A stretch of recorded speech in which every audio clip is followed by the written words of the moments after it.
So I think I messed up my settings here. Let me try this. Or maybe it's working now. Sorry, this just turned into a real mess. I apologize. So let me know if you're getting this. I tried scheduling and clearly did something wrong. I'm going to try typing here.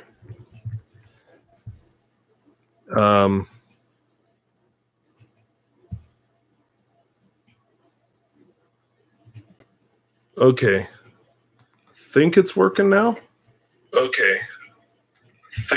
All right. Sorry about that. I really apologize. I'm going to apologize again. I don't know what I did.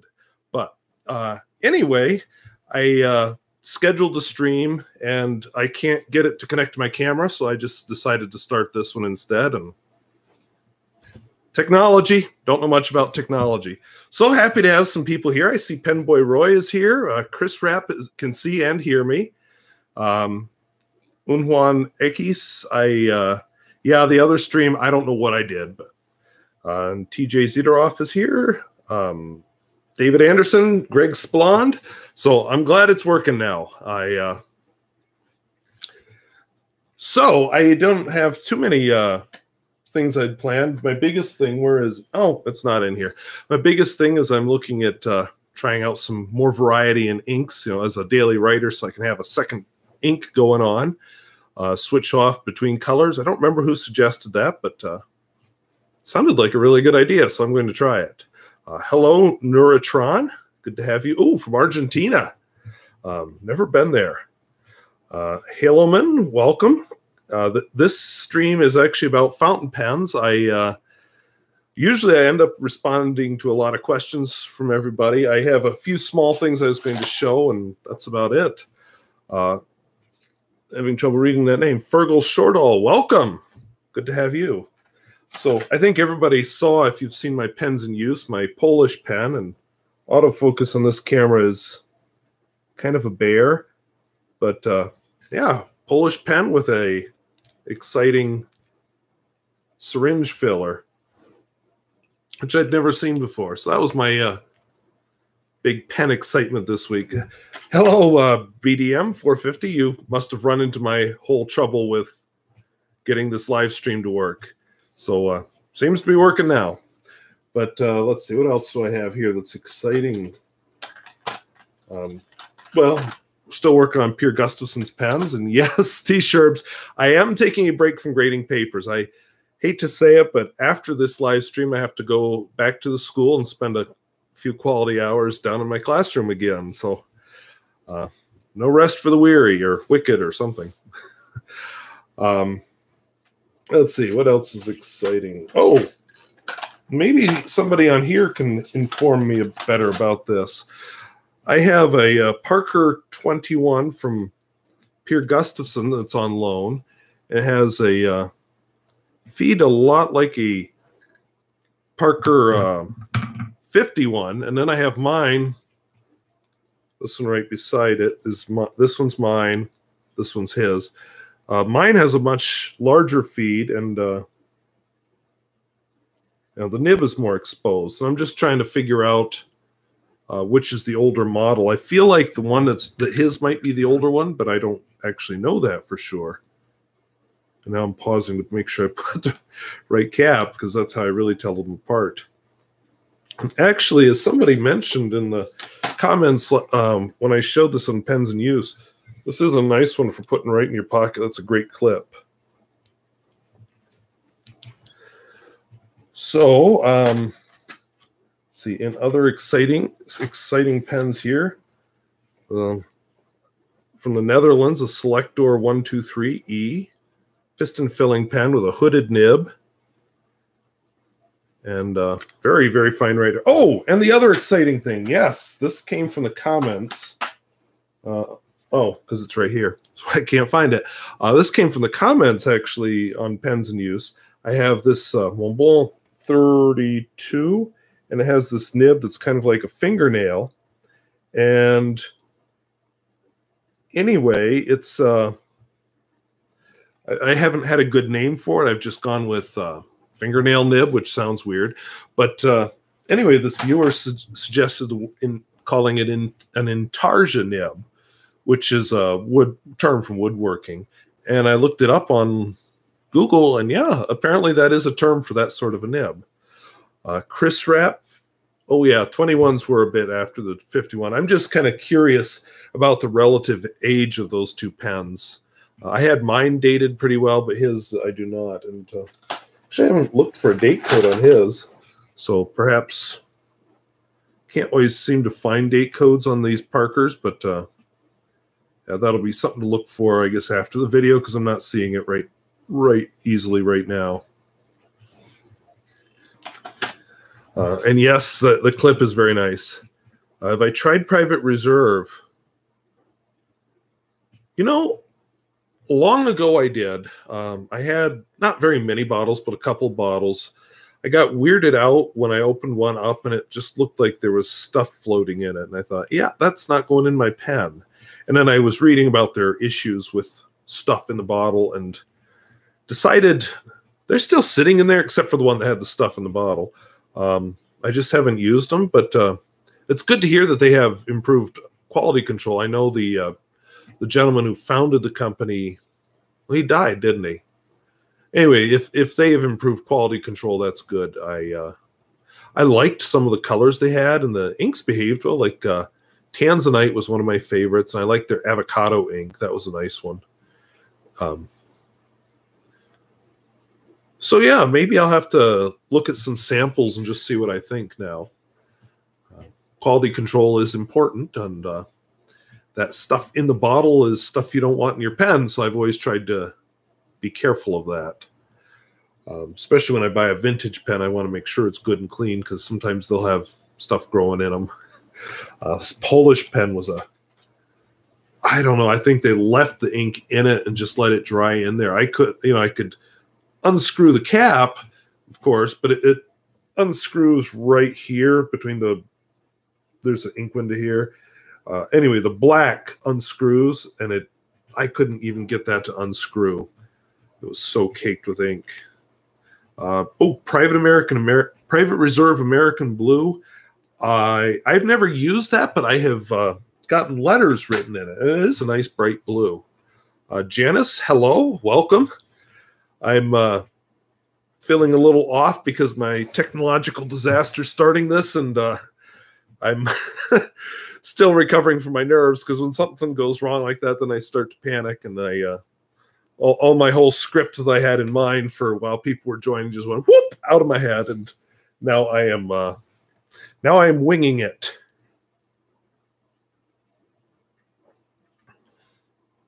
But I think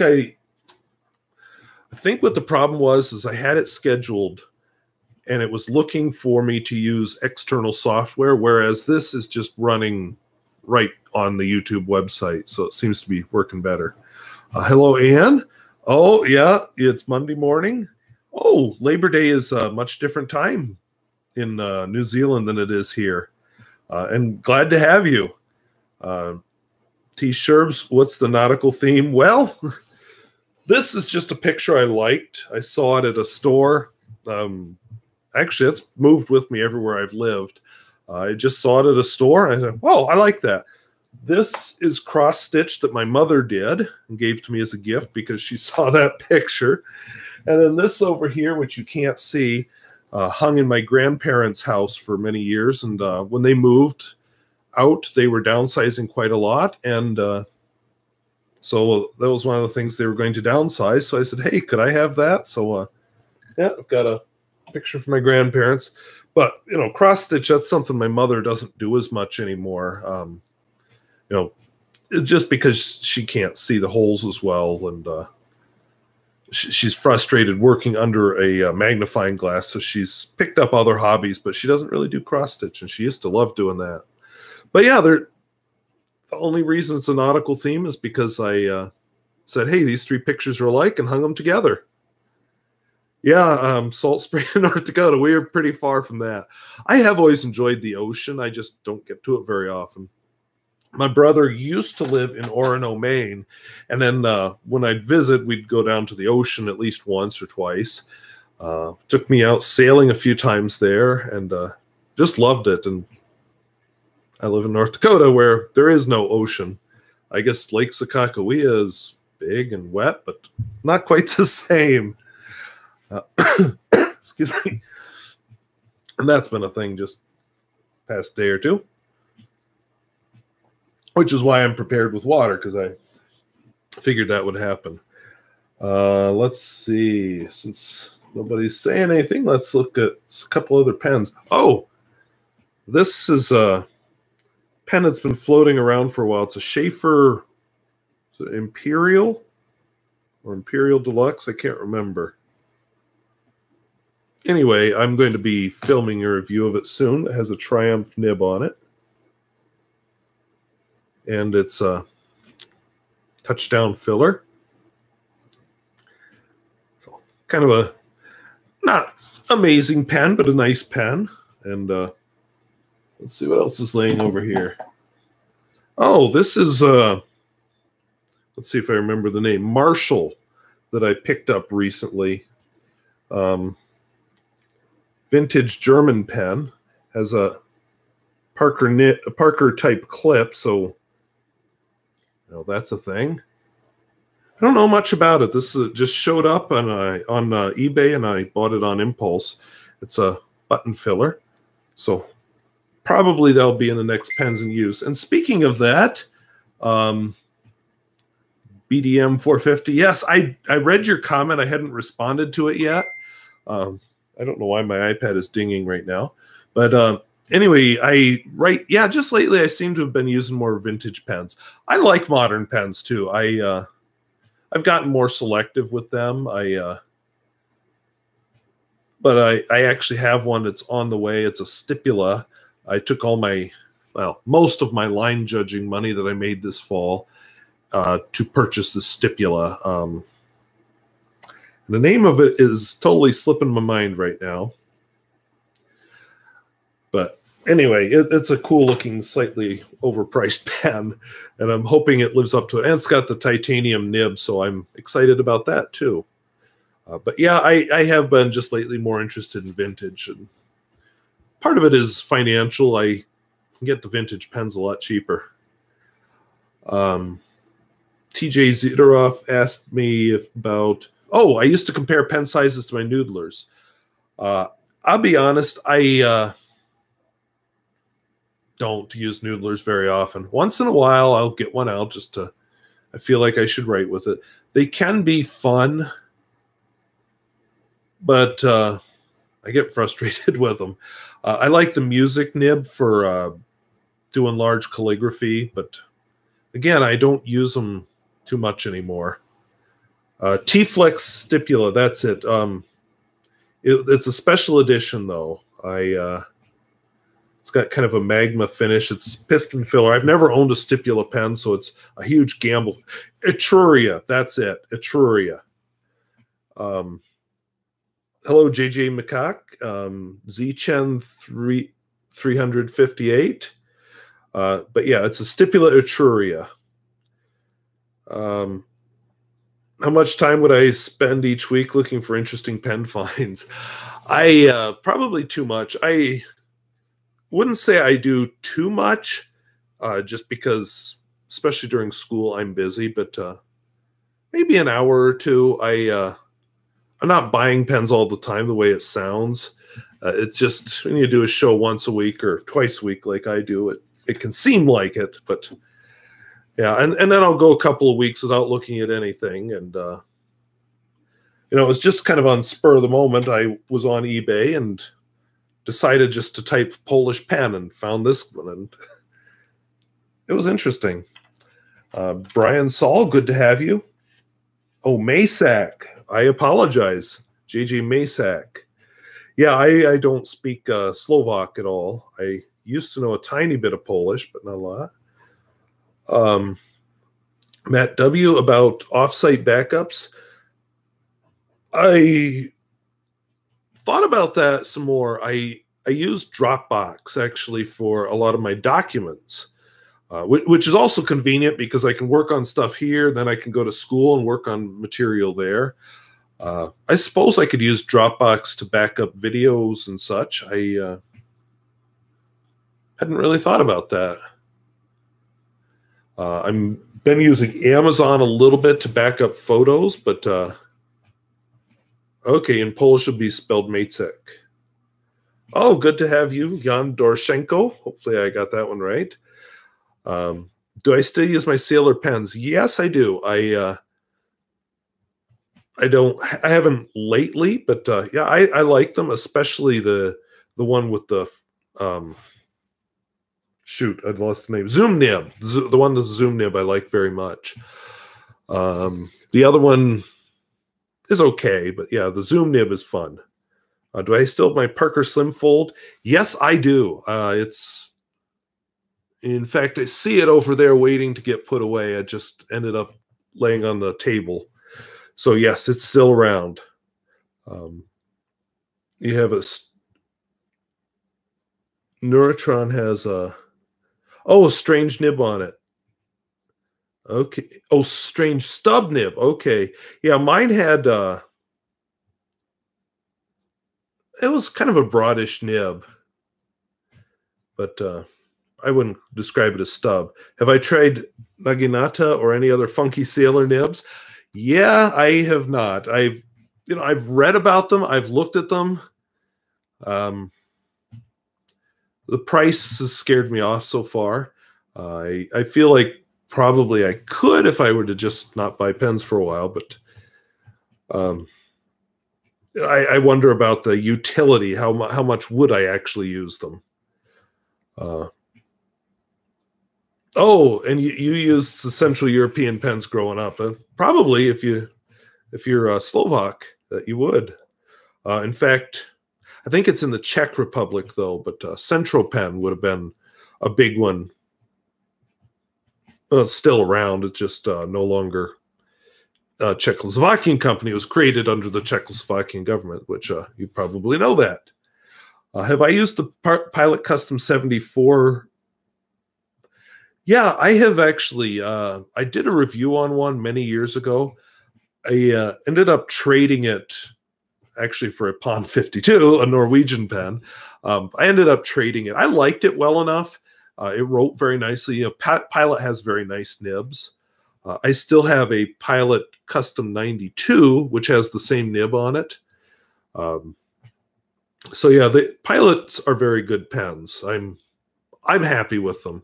The main difference between the 74 and the 92 is the 74 is a cartridge converter filler, and the 92 is a piston filler. Sabi Togi hairline nib. Oh, yeah, and the Japanese pens, a lot of them have very fine nibs just because the writing needs finer strokes. Epic fail of my life gave. Oh yeah, I've given pens as gifts also. I gave one to my brother and one to my sister-in-law, and they don't use them. They're ballpoint people. You think they'll like them because they're so awesome, but they don't. I have given away some pens to students before. I had was it last year? I was given a whole bunch of Jinhao 992s, and I decided, hey, I'll just give them away to students. And yeah, that went about as well as you could expect. A few people used them. A lot of them disappeared. Made myself unpopular with some of my colleagues, so that experiment ended in failure. Central Pen consisted of 4 previous manufacturers. Yeah, I don't remember how many, but 4 sounds right, because I'd read about that when I did the video on that pen originally. And yeah, like how Hero owns 99%. Hero is a huge pen manufacturer. Hello, Devin. Good to have you. And T-Flex springs easily. I hope you're not talking from experience. I'm going to be very careful with mine because I don't want to spring it. So we'll see. And What I ink, be careful gifting pens. I gave one to my wife, and now she has an expensive addiction. That's true too. For years I had a Parker Jotter. I had some kind of a cross fountain pen that I don't even have anymore. And what was it? A Parker, some other low cost Parker that actually I'll be reviewing soon. And I had them for years. And then in my mid 30s, I saw a Noodler's Nib Creeper. I thought, oh, look, that has a built-in filling mechanism. And now I've got, this is just what's sitting here beside me right now. Not all of them inked, of course, but yeah, feeling like I spend way too much money and time on fountain pens, because who would have thought I'd be doing a YouTube channel on fountain pens? Let's see, JG Matesek, titanium nibs are not good for the ham-fisted. Probably not. For what I understand, it does not spring back, and it's harder to repair than gold. It's a gamble, I'll just be honest. And some of the T-Flex nibs feel very mushy. Yeah, I hope not. And you said some are harder than others, not a lot of consistency. And that's a little scary to hear, especially with a company like Stipula. I don't mind that so much with like a Noodler's or a Hero or something, but when you're spending that kind of money, they should be consistent.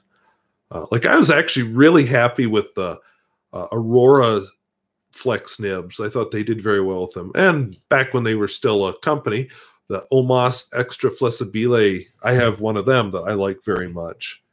So, and yours went from working to not working in one short session with a neighbor. Yep. And that is why when I loan a pen out, I am very selective about what pen or if I will loan them out. In fact, in my daily carry, I have a ballpoint ready to say, oh, you need a pen? Here you go. I did that last summer for a teacher who went to a class and didn't bother bringing any writing utensil or paper, which was interesting. T-Sherbs prefers T-Rex nibs, firm as teeth. Yeah, probably. Yeah, that is one of my fears, is loan my wonderful pen out and it comes back mutilated. I remember that in elementary school, loaning out a pencil and getting it back just chewed to pieces. And it's just like, because when I borrow something from people, I take care of it. But we have this culture that pens and pencils are disposable items, which admittedly, this isn't sharpened yet. Admittedly, this is disposable. After I write it down, I'll throw it away. But it's not a meal. You don't on it. Weird. Have I tried Bexley? No, I have never tried a Bexley. I have been told I should try Bexley. I've looked a little bit at their line. Is it Venice Pens has them? But yeah, I don't know much about them. I've just never used one. Haven't seen anything really makes me eager. But as who was it? Somebody was mentioning just a short time ago, I seem to be on a vintage kick right now. Not seeing the comment as I scroll around. So, but is Bexley? I think that's the one that's made in Ohio, kind of like Edison. 14 karat stub nib. But you're not one for cartridge converter pens. I used to feel that way more, even though that's all I had, because I was so excited about Noodler's because, hey, it's got a piston and I don't have to use a cartridge. But I will tell you what I really appreciate with a cartridge converter pen is generally they're very quick and easy to clean out. I don't care so much like my Lamy 2000. When this empties out, I'll just refill it with the same ink. But if you're changing inks in a pen, or you go through one fill and that's it, then it's nice if you can quickly clean it. Good to have one or two. Yes, Papermates and Bics. You're right, Andrew. And I see it with kids. Like they'll first thing they do with a pen is, they get the cheap little Bic, and the first thing they do is rip off the clip. I don't get that. But Sean uses a Parker Jotter. Let's see if mine's around. A Parker Jotter is a very nice for, yeah, here's one. Very nice for a ballpoint. I don't know why I don't carry it. Oh, and it's got the gel refill. So you know what? I'm putting that in my daily carry case. And if anybody tries chewing on this puppy, they're going to lose teeth. And I don't mean that as a threat. I mean literally chewing on metal, they will lose teeth. Oh, you can see my couch is getting old there. I'll cover it up with my arm. But yeah, that's a good use for ballpoint. And ballpoints have their place. I'm not some kind of a pen snob that only lets a nib touch paper, or number 2 lead pencil. I like that too. But yeah, that would be their punishment, a trip to the dentist, and not a good one probably. I've chipped this tooth on, what was it? What did I chip it on? It was on a fork, actually. I don't know how I did it, but felt it. I'm just like, no! So dentist had to smooth it all down. Good can openers, too. Yipe. Hello, Greasy Pete's. Good to have you. I'm still trying to figure out the can opener remark. I'm sorry. A little distracted there. Oh, you do have a Stipula T-Flex. It's a Bach titanium, and you like the Bach Titan nib better. Honestly, I don't know much about the Bach nibs. You would think I would, but I really don't. And maybe that's something I should educate myself on more, especially some pens I have that are a little subpar. Perhaps a different nib might make me fall in love. I do, the vintage pens, of course, they're staying as they are, which I just think it's so interesting. And I need to find the story about why this Polish pen from the 50s or 60s has a U.S.-made nib. Do we have brick houses in North Dakota?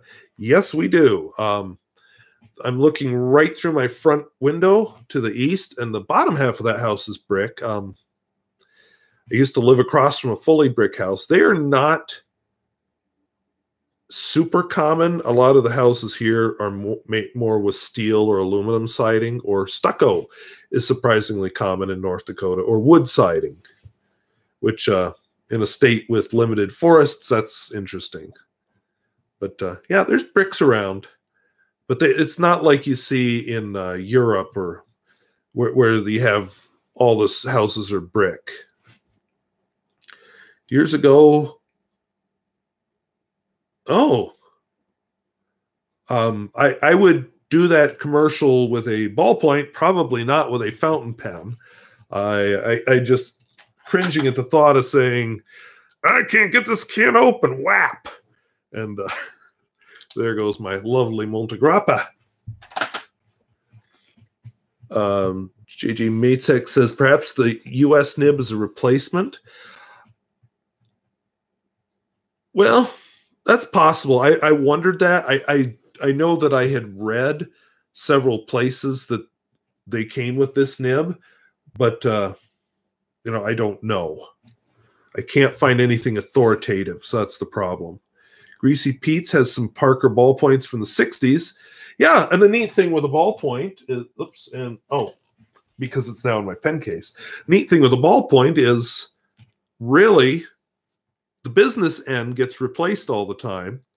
The only thing you have to worry about wearing out is either the spring down here or the clicking mechanism. And those seem to last forever. Bach 14 karat nibs end up on a ton of vintage pens. Yeah, I can see that. Especially, I had one I was restoring. I messed up pretty bad, so I don't know if I'll ever finish restoring it. But it needed a nib. So yeah, nibs seem to disappear. They take them, put them on a different pen, and then I don't know, you get this other pen for parts. And so is the USA nib, from what I have read, which again, David Anderson, not a authoritative source, but from everything I read, yes. I found another eBay sales for one of these. If I'd have waited, it had the silver trim ring on it too, but it also had the exact same nib in the description. But it could be, as was just remarked earlier, JJ Matzek, that they replaced damaged nibs with those too. So I don't know for sure. Lamy 2000 has been one of your favorites, Sean, with an extra fine nib. Yeah, Lamy 2000, mine too. I don't have it in my pocket today because I decided to wear the Mont Blanc for some reason. I guess so I can say, oh, look, oops, that's not it. Look, I have a Mont Blanc. But yeah, here it is.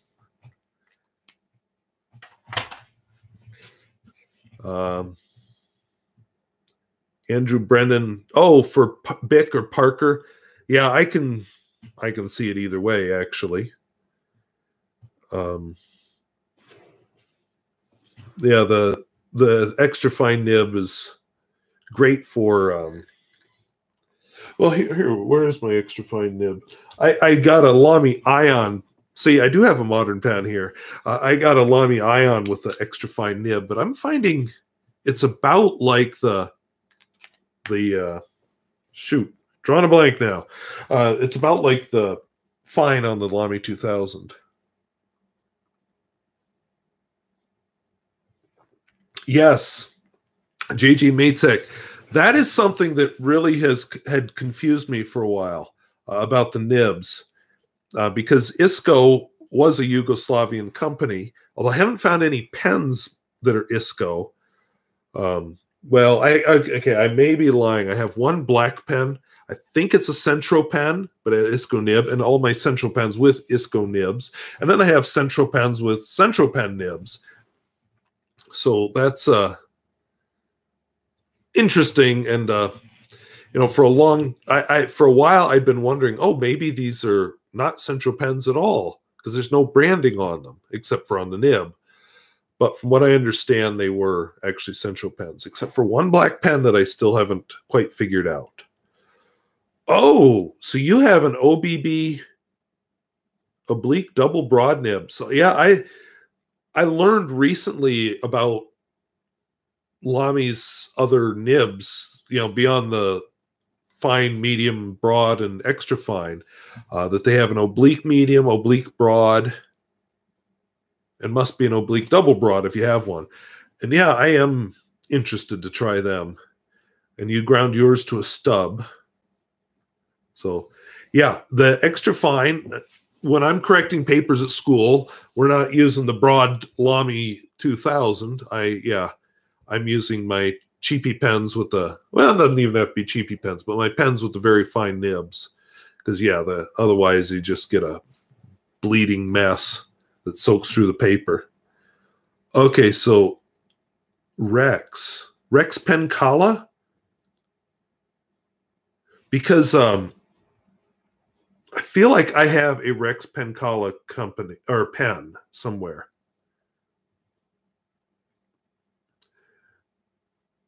I'm going to have to double check that. I know I have a Moster Pencala. Now I'm confused because now I've got T-Rex nibs running through my head also, thanks to T-Sherb's joke earlier. Now I can't get my brain straightened out. I'm just thinking of dinosaurs all of a sudden. But okay, I have a Moster Pencala, and I feel like there is some kind of a Rex pen floating in my collection. I'll have to look after we're done with this and try to remind myself. How many times did I run it through the agitator? Yeah, the ultrasonic cleaner. I'd say about 10, along with some soaking. It was quite something.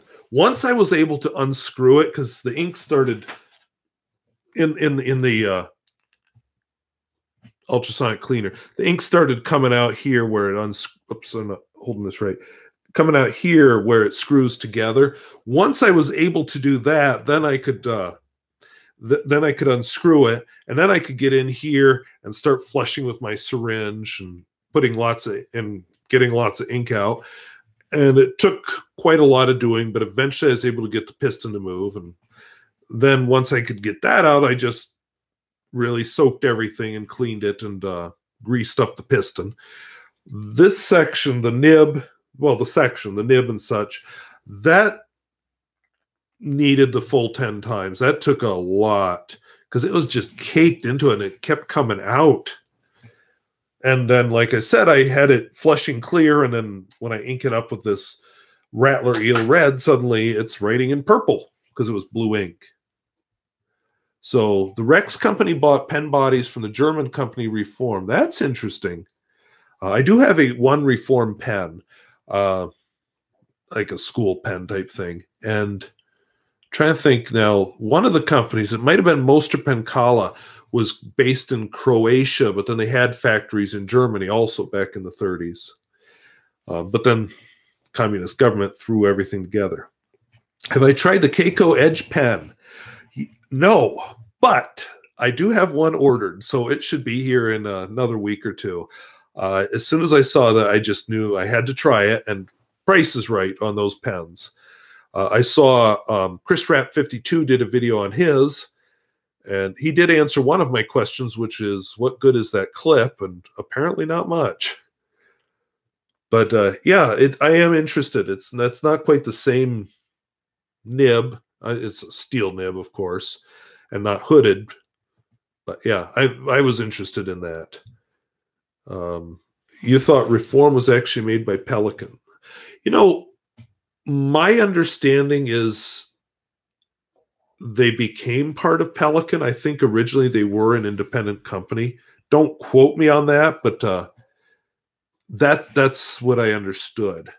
Was it Rotrink was another one that Pelican owned, and then Pelican sold them off, and that's when Rotrink started to come out with all their fountain pens.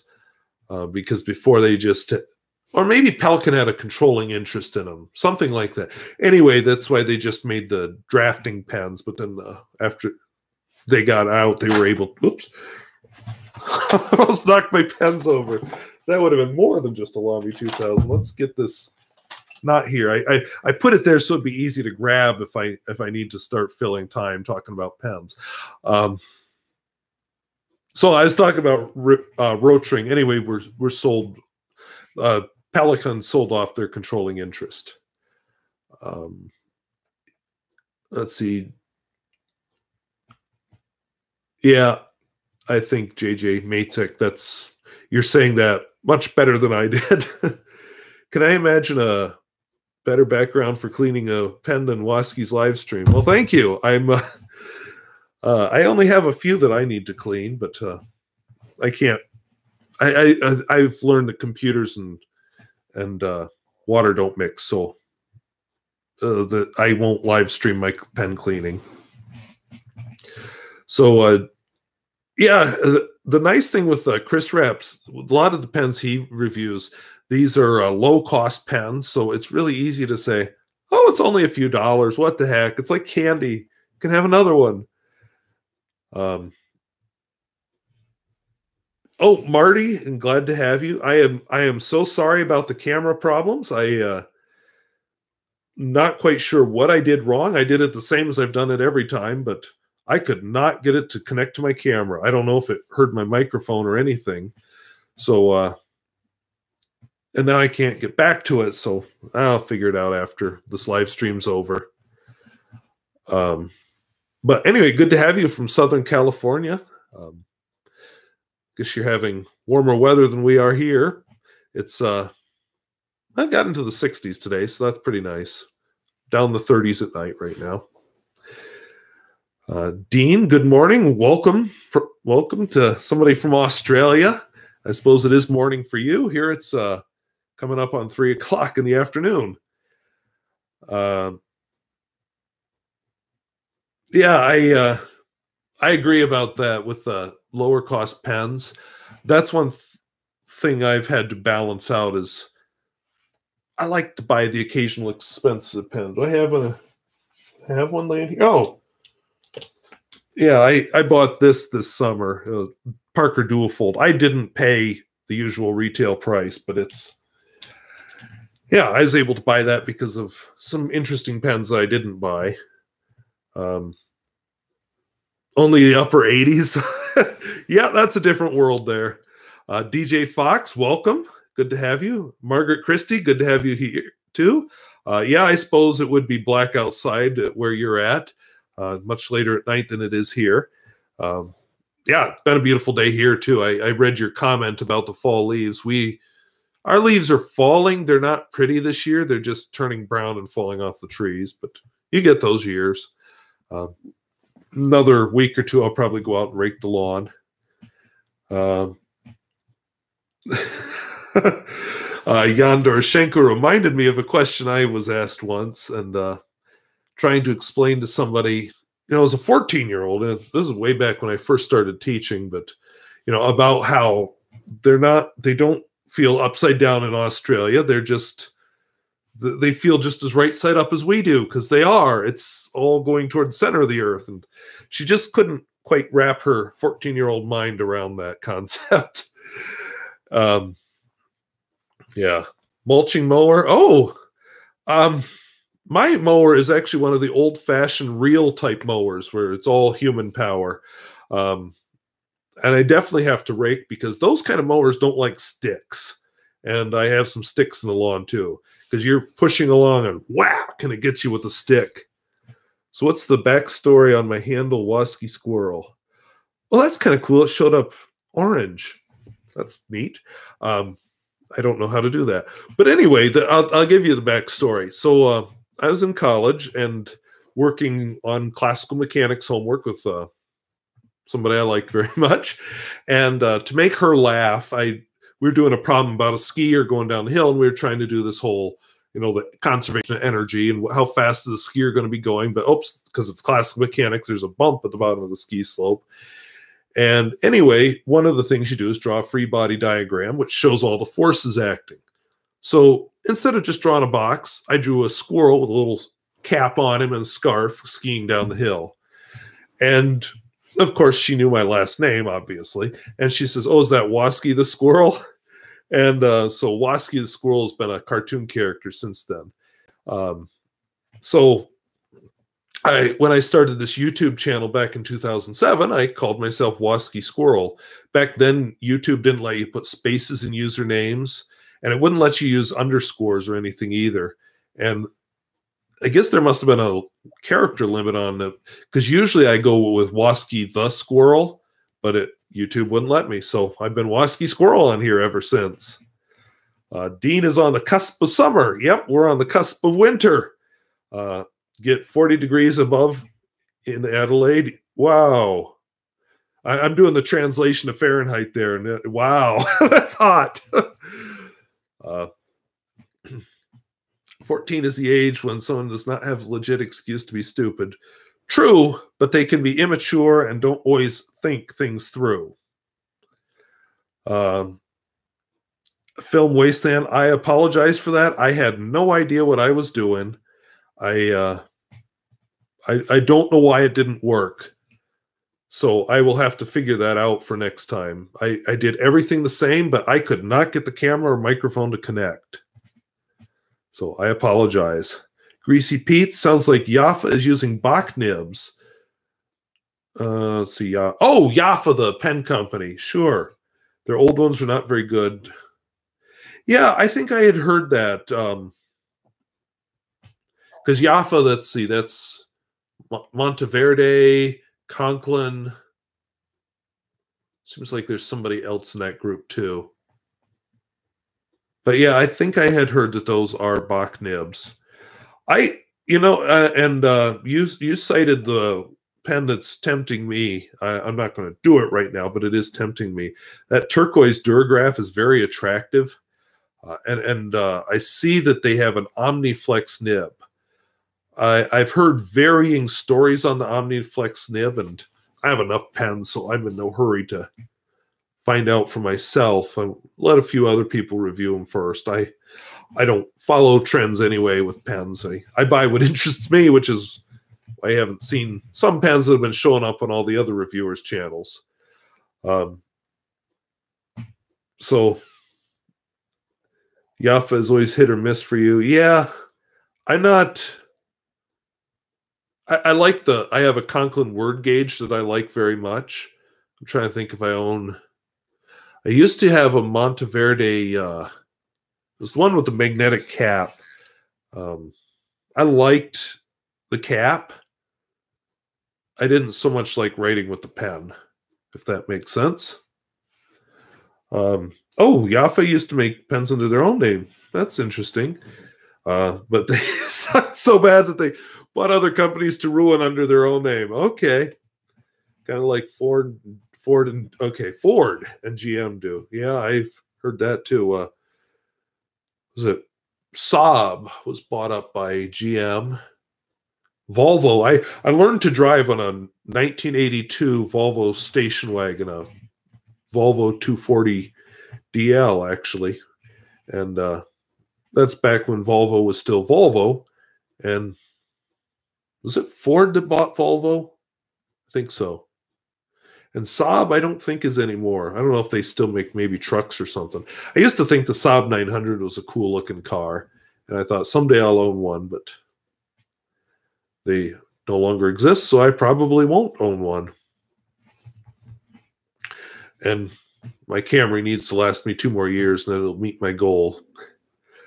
Having Noodler's pens, I wouldn't go with another Steel Flex nib. I have actually used some good Steel Flex nibs right now. I can't remember if there's ink in it or not. Where is it? Here we go. This Garant, it's an East German pen, but has a steel nib in it, and that's actually quite nice. It doesn't claim as much flex as a Noodler's, but that's okay. It just writes well. I like it. And let's see, there was another one I used recently. Oh, Reform. My student pen actually has a steel flex nib. So there's good ones. Noodler's doesn't excite me particularly. Regatta Sport. Thank you, Neuratron. That's it. That's the one. And okay, Ford does have Volvo now. Yeah, my father always used to buy Volvos. That was the car he bought. You know, we had but he bought one of the ones after Ford had taken it over, and that car was just a basket case, constant problems. And I'm not blaming Ford. I think we got a lemon, but anyway, that turned him off on Volvos for good. And he did Volkswagen for a while. I think now he has a Subaru.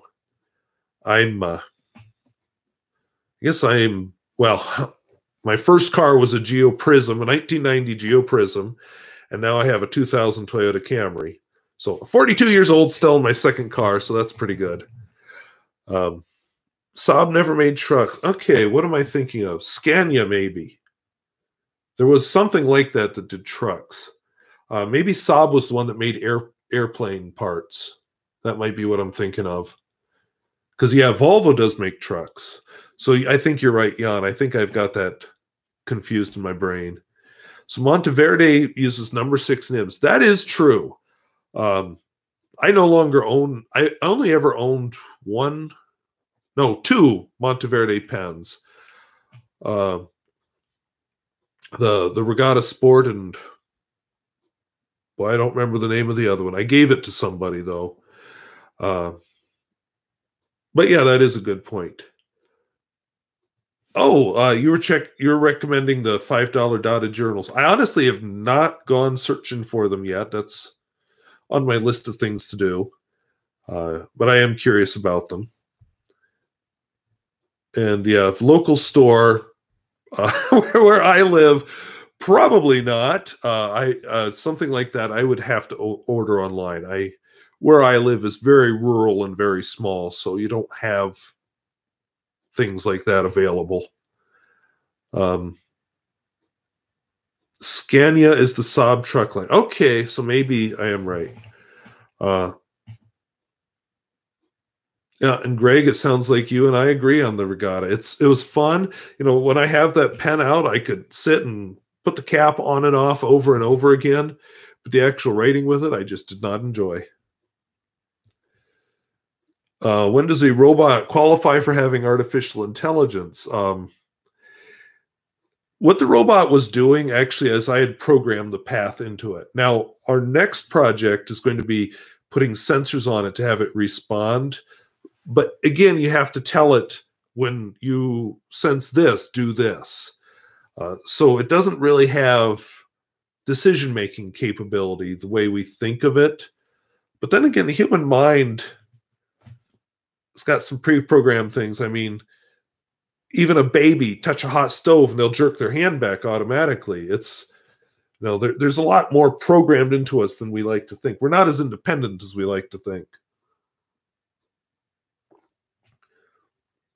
But that is something that could show up in the near future is what is intelligence, and what is at what point do we have to start giving computers rights as people because they're thinking individuals. You know, it sounds like science fiction now, but with what they're developing with artificial intelligence, it could come. Oh, you have a Garant Nylor as a daily use pen. I've been impressed with the Garant pens I've had. I have this one and one other. The model number isn't coming to me right now.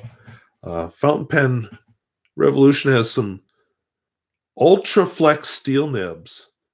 Now, I have not really paid much attention to Fountain Pen Revolution. I bought a handful of pens from them once. They're the ones that are made in India, if I remember correctly. I should probably go back there. You know, you see a lot of pens there where you think, I wonder where Noodlers gets their bodies from. Yeah, I need to get to a pen show. I hope maybe I could pull off either the one down in Missouri at St. Louis, or perhaps the Denver pen show, but not this year. I just no time once school started. Subarus are good cars. Yeah, that's what I've heard. My parents seem happy with it. They have I think it's called a Subaru Forester. My neighbor has a Subaru of some kind too. She likes it. So yeah, probably good cars. And yes, they are good in the snow because they have the all-wheel drive. Saab-made fighter aircraft. Okay. Monteverde Sequoia. That's not ringing a bell. It was a few years ago. It was one that looked kind of like lava on it. It was a gray-bodied pen with orangish streaks in it. I know I liked to ink it up with Noodler's Dragon's Napalm because it looked cool coming out of the black nib. Michaels always has 40% off coupons for the Rhodia pads. I feel like there might be a Michaels in, I don't know if it's in Bismarck or in Fargo. Bismarck is only 3 hours away. Fargo is, well, 6 hours away, so I don't know when I'll get to either one. But that might be something to keep my eye open for.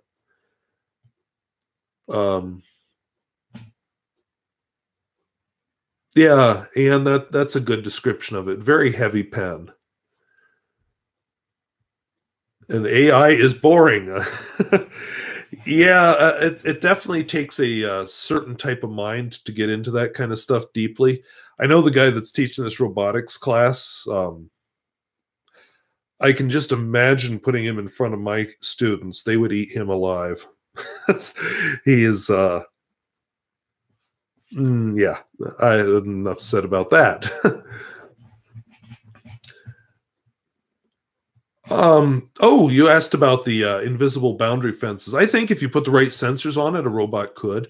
I know with the robot vacuums that are out now, they have things they can set up to say this is a no-go zone or whatever. And they also get pretty good at memorizing houses and saying, oh, I just ran into the wall, or I just ran into a piece of furniture, and moving around. Welcome. I'm going to mispronounce this probably, Kaziggy Beaver. Good to have you. Marty back, looking to experiment with my first piston fillers. Any recommendations for $50 or less? I really don't want to recommend Noodlers. Noodlers is down in that market. I'm drawing a blank. At that price point, they're usually a piston filler or cartridge converter pens. Oh, TWSBI. That's a good one. TWSBI 580 is a good pen. If you want to go a little cheaper, there's a TWSBI Eco or Echo. I'm not sure how it's pronounced. But yes, the TWSBI has piston fillers in that price range. And they're pretty good quality. The company has improved a lot since they first came out. The originals had some cracking issues, but now they seem to have solved that. There's also the TWSBI Classic. There used to be a TWSBI VAC 700, but that's a little pricier. But yeah, TWSBI would be a good brand if you're looking for piston filler in that price point. There are also some Chinese pens now coming out with piston filler. Some of the, I would suggest going to Chris Rapp 52's channel for a good look at the Chinese pens. I dabble with them, but I'm not good at having them come to mind because I don't have any great interest in them. Let's say. What black deep ink would I recommend? Well, it's not real deep. I use Lamy black. If you're looking for a blacker black, Aurora black is very black. Of course, Noodler's black is very black. Just trying to think of a truly black ink. Those would be some good deep black inks. Let's see. Pen BBS. Oh, 309. Yeah, that's a nice. They have some good piston fillers. The 309. I don't know if I own a 309. It's not ringing a bell. Margaret says humans have to learn common sense. That is true, and it is very definitely not that common. And the other trouble with common sense is sometimes it can mislead you. And they hope they give animals human rights before they do robots. I suppose the question is, well, what if the robot is thinking and aware? Then I don't know. That's going to be complicated when that day comes, if it comes. Kazigi Beaver, are you asking me? I'm assuming. I am actually in North Dakota, so I'm in southwestern North Dakota, so it's very rural where I am. I'm not in some big city or anything. Town of 1,500. My school district where I teach is actually bigger, covers more land than the entire state of Rhode Island. And we only have 450 students, K through 12.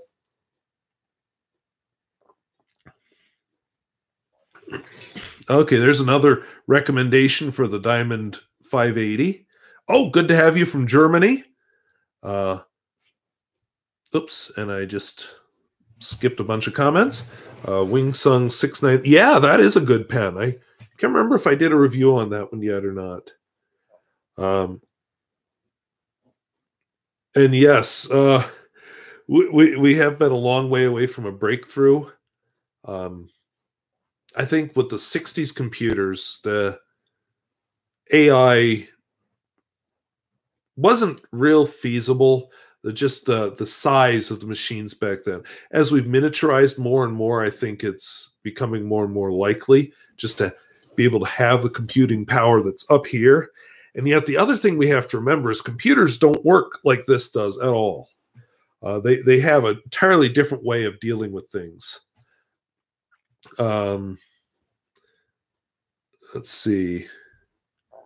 Oh, learning to avoid the Chinese. Yeah, some of them do crack. Avoid the injection molded models. Yeah, some pens are better than others. Like I have, Jinhao 992, I think.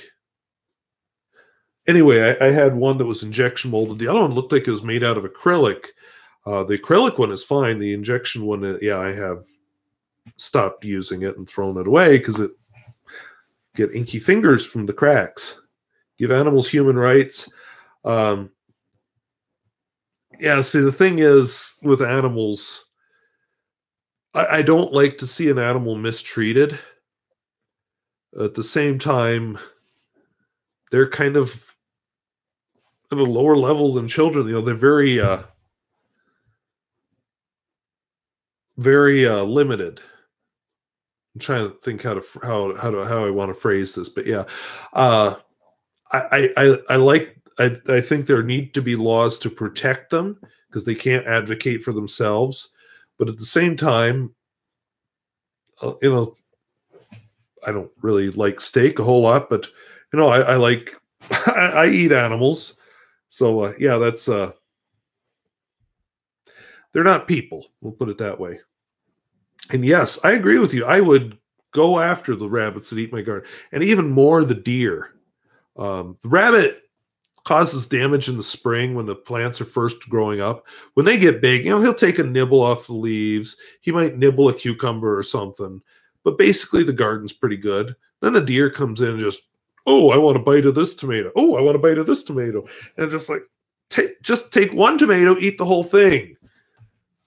No, I'm going to leave it for you.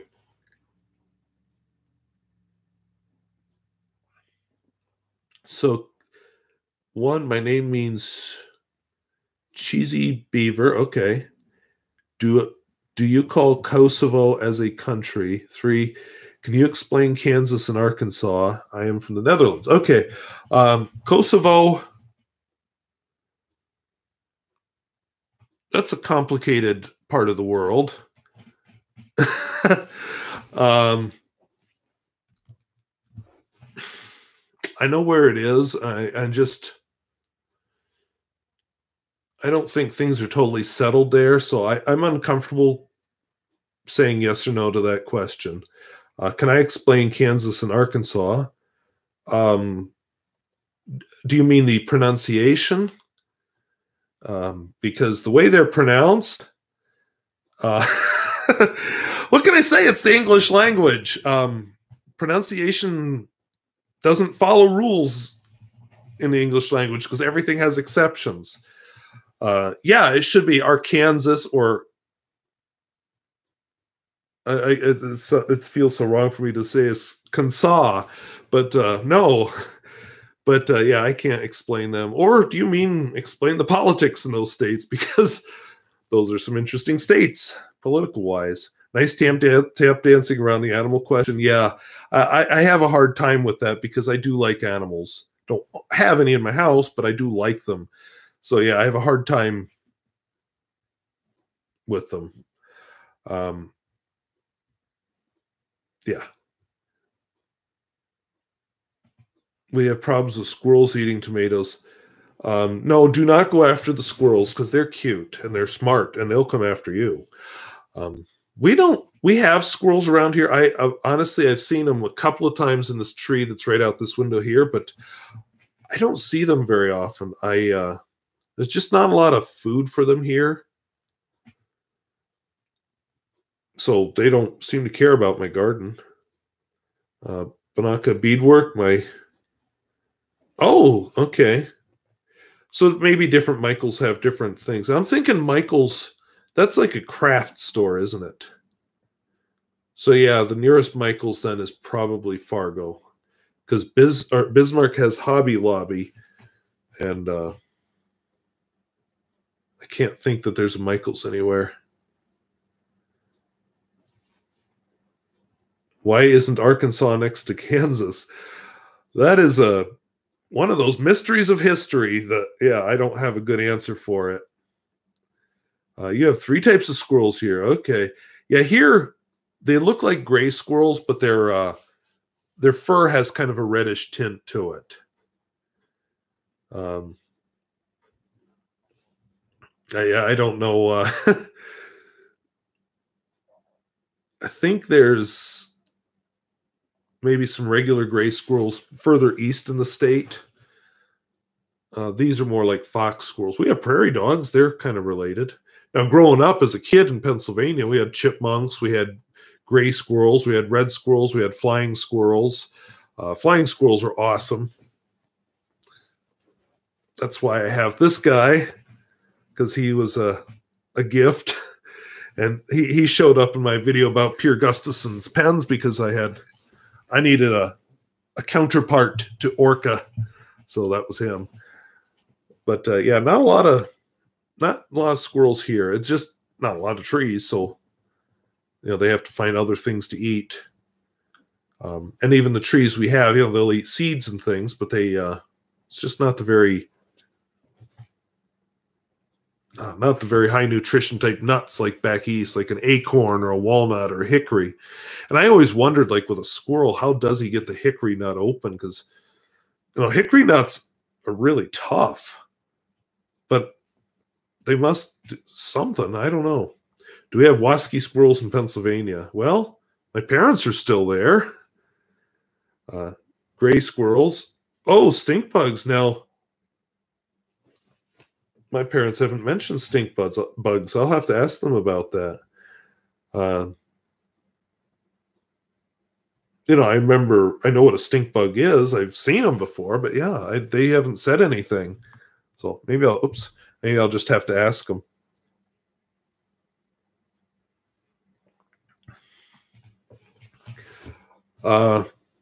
So do you go to Pennsylvania for business, or you have family there? My parents live in the north central part of the state, kind of close to the New York state line. Okay, a little more north and west from where you visit. Okay, yeah. I remember when I lived in southern Pennsylvania, just a little town called Halifax, north of Harrisburg, along the Susquehanna River. Oh, yeah, so that's how I know Carlisle, because that's in that same area. But along the Susquehanna River, there were a lot of bugs there, because you'd go outside and the gnats would immediately swarm you. I don't remember that they really bit, but they're just all around your face, and you're constantly doing this to keep them away from you. And then there were the mayflies that would die en masse, and they loved any kind of light, and they'd swarm it, and then they only last about a day, and then they keel over dead right there. Yeah, a lot of bugs, but it's because of the river. It's the same way if you go to Bismarck, the river's there. Or you go to the parts of the state that have a lot of the potholes and the sloughs and things, you get a lot of bugs. Here, it's so dry here, we don't have a whole lot of bugs of any kind. Oh, hello, Neurotron. So internet in Argentina. I honestly don't know much about Argentina. I know where it is. If I ever got to South America, that's on my list of countries I'd like to visit. Uruguay is way at the top of my list. I don't know why, really, but it's just always been. Argentina, that's the one. I'm thinking your very southern tip, isn't that? Aren't there penguins or something in the southern tip of Argentina? Can't remember. Been too long since I learned all that stuff. So Slovaks in the U.S. only liked 3 states. Huh. So let's see. Any good advice for cleaning out lever fillers? Lever fillers are probably my least favorite type of pen to clean out. So what I do, do I have one here? Oh yeah, I have a whole bunch here. There's one. So I'm not going to do this because this pen is full of ink, and this may make some people cringe. But what I learned, do the flushing a lot, but then let me see if we'll shake out a ballpoint. Nothing bad's going to happen if I shake this puppy. But then with a very firm grip on it, I like to turn it upside down, slosh the water around inside the sack, clean it out as best I can, and then shake it like a old style thermometer until the water's coming clear that way. That's what I do with, and it works with a lot of other pens too, to just get that everything out of the sack. But yeah, lever filler, one of the problems is you have to accept that it's probably not going to ever be pristine ever again, which is depressing. So Ohio, Pennsylvania, and Indiana are where all the Slovaks live. Okay. I did not know that. I know different nationalities seem to settle in specific places. Like North Dakota is overrun with Norwegians.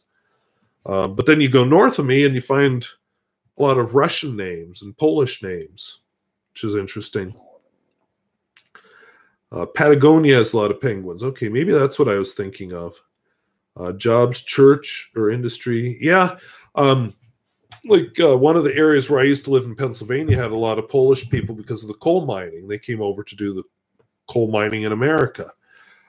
Around here, I'm not sure why so many Norwegians liked North Dakota. Maybe because it's cold. I don't know. All south of the country. Have I tried Stipula Etruria pens? No, but I have one on order right now. It should arrive this coming week. My line judging money was actually used to buy it. I'm very excited about it. It has a titanium T-Flex nib, and I've never used a Stipula pen before, so I'm taking a very expensive gamble, especially with a new pen. So yeah, maybe next week in Pens in Use, we'll find out if I liked it, or if I think, oh my gosh, I just wasted a bunch of money. And that, JJ Matek, has another good suggestion, because that's what I do with the pen after I do the shakeout thing, is I do exactly that. I set it in a cup with the towel. So thank you for pointing that out, because I forgot to say that. Marty enjoyed my review of the Sonnet. Yeah, I don't have the chiseled sterling silver or anything. I liked the red finish. But yeah, it is a very nice writer. It's just a good pen. And the gold nib is actually really nice nib. I'm quite happy with it. So I'm happy that I was in Fargo and bought one at that store that had the fountain pens. So Zanbros. So if anybody's in Fargo, stop into Zanbros and tell them I sent you. Is it safe to use pen flush to clean lever filler pens? I don't know that I'd want to leave it in there because pen flush has ammonia in it, but I think it should be pretty safe. I have heard that more alkaline type inks will erode those latex sacks, so that's why I wouldn't leave it in there. But as far as cleaning it, it's not meant to be left in the pen, so I think that should be okay. And couldn't you pull out the nib and feed and flush it out that way? With some pens, you can. Others, you can't. And like JJ Matek points out later, just below, actually, that after a while that can wear out a pen because they're not meant to be used that way. In fact, our obsession we have right now with these pristine, clean pens isn't traditionally how they were used. Back in the day when this would have been your pen, this would have been your pen. And you would fill it up with the same ink every time and probably not clean it out more than maybe once a year or when you have trouble writing with it. So we don't treat them the same way anymore, the way we used to. So, yeah, that whole pulling out the nib and feed is, well, sometimes you do it, but that's always the last resort for me with a pen. I prefer to keep them fairly assembled when I do that. Now, I do like some of them where you can unscrew. Do I have one like that here? Not laying here, but like the Pelican M800, you can unscrew the whole nib and feed unit. But again, I'm maybe not the cleanest pen person. A little bit of ink left. It doesn't bother me. Oh, welcome from Ottawa, Canada. Good to have you. And yeah, JJ Matek, I agree. For cleaning, but then flush it out right away. Don't leave this puppy in. And Jan Doroshenko, this is my pen. There are many like it, but this one's mine. Yeah, I know what you mean. And that's true. You can, even with the unscrew, you can, you do wear out the threads. And that's the thing. When you're disassembling a pen to have it pristine and perfect, that's exactly what you're going to do. Wear it out. You know, I'm perfectly good with just an ordinary clean with water. This pen, if I wanted to clean it, it's a button filler. This is going to be even a little more annoying to clean out than a lever pen. But, you know, I'll just put the nib in water and do this for a while. I actually might bring up water, then squirt it out somewhere else. I don't know. I don't like cleaning them out, to just be honest. LM, I'm wrong, but it seems like the ink of today cleans better than 20 years ago. No, I don't know. I don't have an intelligent answer to that. I will say one of the trends with ink has been to make them very saturated with a lot of pigment in them, which makes them a lot harder to clean out of a pen. Like the Noodler's inks are super saturated. You can even, some of the bottles, you even see junk sitting on the bottom because there's just so much pigment under it. Can't hold it all. Older inks, I have some older style inks, like the Parker inks are more dilute. Now, they're also not going to be as vibrant and bright as the modern inks. But I also know that the history of inks has some interesting inks in it, like Parker Super Chrome ink, or I guess the Parker Penman inks had some issues. And then Bay State Blue, the infamous Bay State Blue, is actually based on a vintage ink, so that's a little bit scary too, to think what that ink must have been like. So, yeah, I don't know how different the inks were back then. And yeah, I like that. If I wanted the pen to stay pretty, I won't write with it. And I don't buy pens to stay pretty. If I don't write with them, what's the point of having them? So yeah, they're going to be not perfect because they're used. Just like my car is, you know, it's coming up on 20 years old. It's dirty. Now it's got rust on it, which is its new trick. It's just gonna happen. Take it out driveway, it gets scratches, it gets, and your pens are the same way. I just enjoy them. Regarding the old days, if you didn't clean your pen very thoroughly, it wasn't the end of the world to have a few lines or even pages with a slightly different color. True, but a lot of times they would just use the same ink over and over. You wouldn't have, like we do now, the wide collection of colors of ink. In a lot of ways, we're really living in a fountain pen golden age. We have this wide selection available because of online shopping of both inks and pens. And back then, you would have had one, maybe two pens. Let's see. LM does not use Noodlers because they're harder to clean, and that's true. Some of them are easier to clean out than others. But yeah, some of them are just buggers.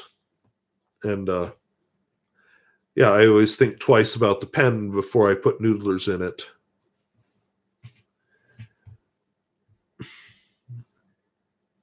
Pelican Topaz. I have never tried that ink, so I might have to look at that. Marty Beck. Oh, you've had an adventure like me. Your nib section cracked? Okay, so I have to ask, do you mean like this metal cracked? Because that is quite something. Wow. De Heile Welt. I have around 100 pens, most of them piston filler. He never clean them, even though I often change ink. They usually work. And that's an approach too. You know, we kind of over obsess about cleaning, and really, as long as they're not going to do something chemically weird like Bay State Blue would with just about any ink, if you don't mind a little blending of colors as it makes the transition, why not? The only thing is I don't like I don't like what am I trying to say? It's not coming to me. Sorry. I was headed somewhere with that. Oh, I don't like to let ink dry in a pen. That's the only thing, but that's the biggest reason I clean, is I don't want it dried out in there, because then you get what I had with this Inco, and it's a bugger to get it writing again. And yeah, and anybody who's used Bay State Blue has had a disaster. One of the reasons this wall is this color, because it used to be brown in here, and I really hadn't been planning on painting it yet, even though I didn't like the brown, was Bay State Blue, because I spilled it and it splashed, and there's splashes on the wall there, so had to cover them up, and there's extra couple of coats of paint over there to cover that stuff up, because it really showed through this. Pens are meant to be used. Yes, that's my philosophy. I use them. If I'm not using it, what's the point? BDM 450 uses wimpy inks in lever fillers. Yeah, I would be interested. Excuse me, I'd be interested in the answer to that question too. I know Parker Quink Permanent Black is supposed to be fairly permanent, but I find it's really not.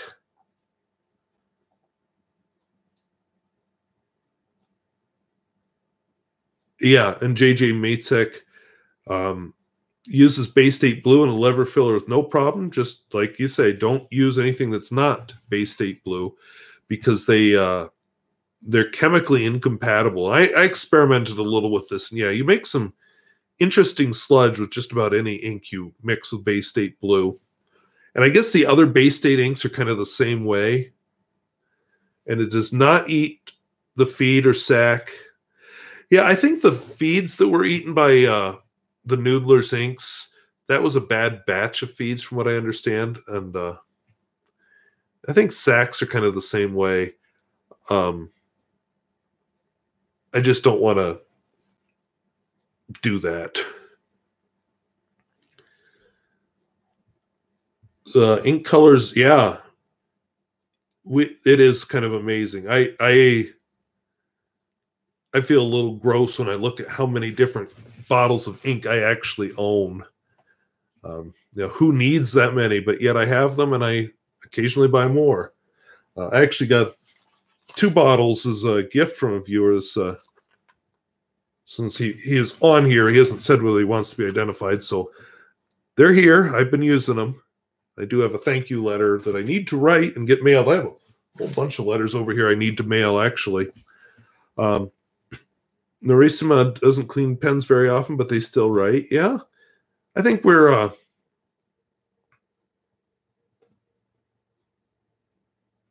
think that's true. I will let some sit for a long time and pick them up and go back to writing with them. Oh, below the metal section. Okay, so the older version that could happen. Oh, okay.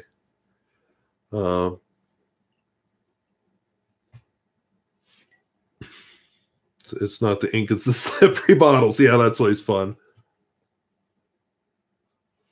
Can I repeat the... Oh, the broken Lamy 2000 nib. So short version, I was at school working and writing with my... This isn't it, but writing with my pen.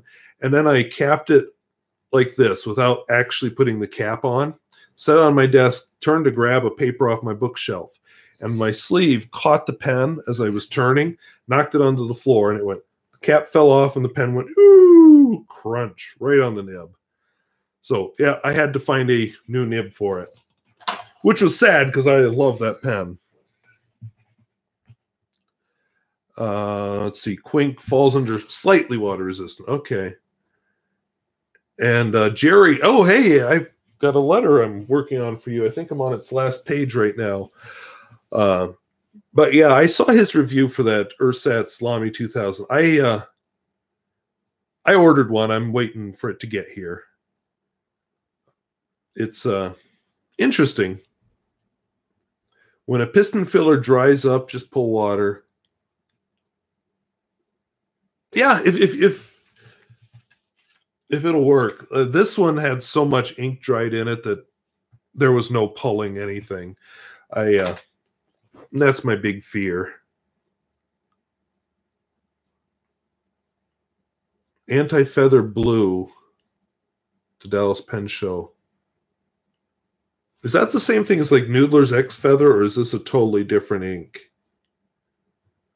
Oh, and Dean is off to work. Yeah, that'll be me tomorrow. But today, Sunday, they see the price of stamps. They want to go up to 55. Wow. Maybe I better buy some stamps right now. But yeah, the Postal Service, I could get into a whole rant on that, but Postal Service has some issues with funding that other government agencies don't have to deal with. And that's part of what's behind the high stamp prices. But then the other thing, at least I have found that they're fairly reliable. And they're kind of in a perfect storm with technology because people aren't sending letters anymore so much. A lot more packages going in the mail. And yeah, just post office has a harder time making a go of it. Murphy's Law in action. Yep, absolutely. Am I planning a review of the Lamy Ion? Eventually. I like to own them for a while before I review them and at least go through 2 fills on them if possible. So it will come, just who knows when. I'm not one of those that has to have the pen inked up, that has to review a pen when it comes out. I just, whenever. Oh, Narissimus, I'm glad you came. So wish you good night. Yeah, 11:30. I'm not functional by then. So I get that. Plus, you probably have to get up and work tomorrow. So thank you for watching. GG Matesek. Oh, bulletproof, bomb-proof red ink. You know, Noodlers has one. Noodlers, is it called Red Fox or just plain Fox? I have used it. I wasn't particularly impressed with it. What I found is it bled through paper really easily, but it is bulletproof. Fund retirement. Yes, that's it. Fund retirement 75 years in advance. Yeah, so that makes everything much more complicated for the U.S. Post Office. And, you know, you have your free market people saying it should just be all free market, but it's guaranteed in the Constitution, so we have to have the post office. Bay State blue color is great, but I'd be nervous about using it. True, which is why I've always just dedicated one pen to it, this one. Previously, it was a TWSBI, but the TWSBI was a 540 back when they had the cracking issue, and Bay State blue and cracking pens was not a happy combination. Same ink on anti-feather blue. Oh, okay. Well, that's interesting. Yeah, we could get into the Social Security too. Yeah. Good night, Margaret. Thank you for watching. And yeah, I could get into a whole political rant now, but I'll behave. But yeah, Social Security and Medicare. Let's take a look at where the government spends the most money. Bay State blue and a wing sung. I think the pen would hold up. A Preppy is a good one. I have it in this Waterman Hemisphere. I did have it in my TWSBI 540, but like I said, it developed that cracking issue. TWSBI Classic, TWSBI Eco. You know, I think most pens could hold up to it. The thing is, it's got to be a pen you don't want to put other inks in, because Bay State blue turns into sludge when it meets up with other inks. So it's got to be one you're just going to use Bay State blue in.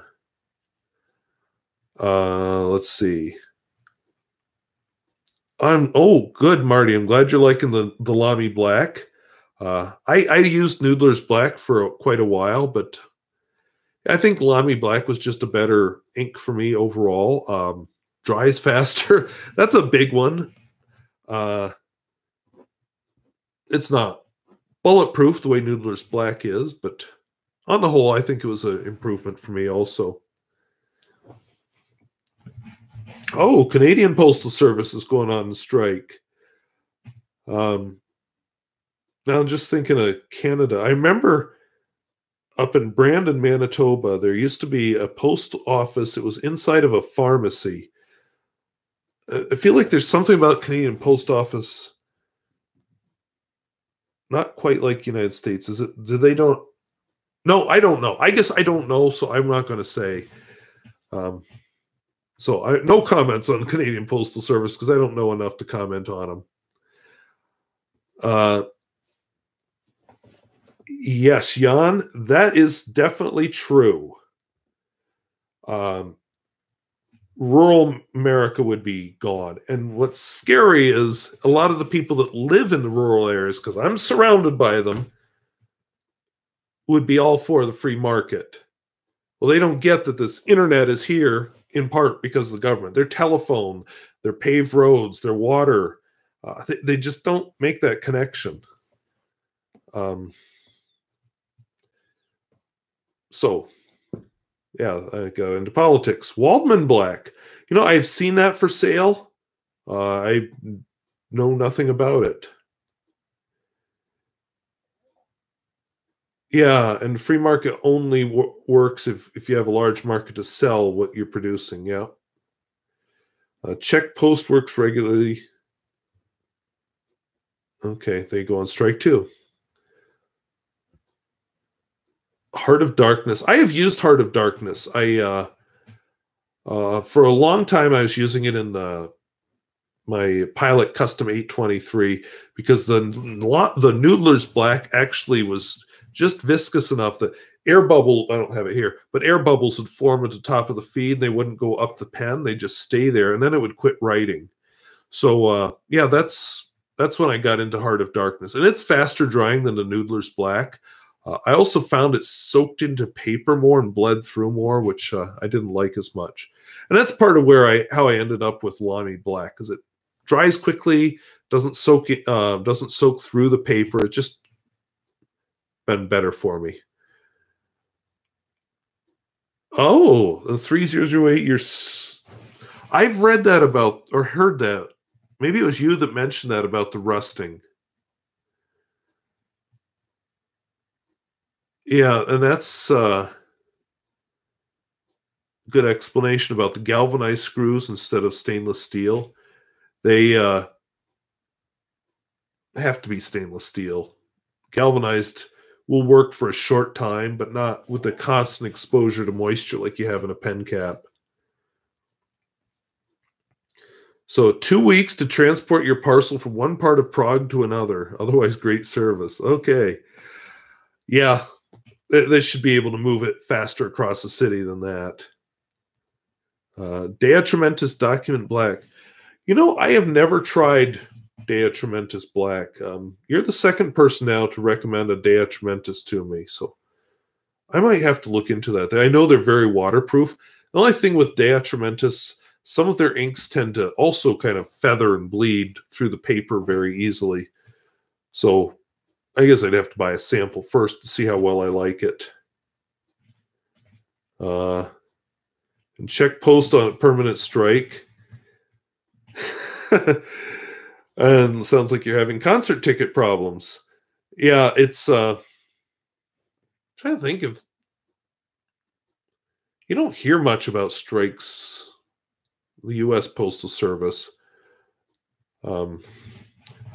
Labor action is kind of on a downturn right now here in the United States because so many states have just said, hey, right to work, you don't have to, no unions and stuff. I'm in one of those states.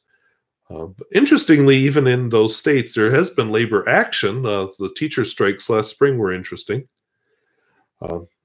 Good to have you, Marty. Glad you enjoyed the live stream. And okay, you only had bleed through with cheapest paper.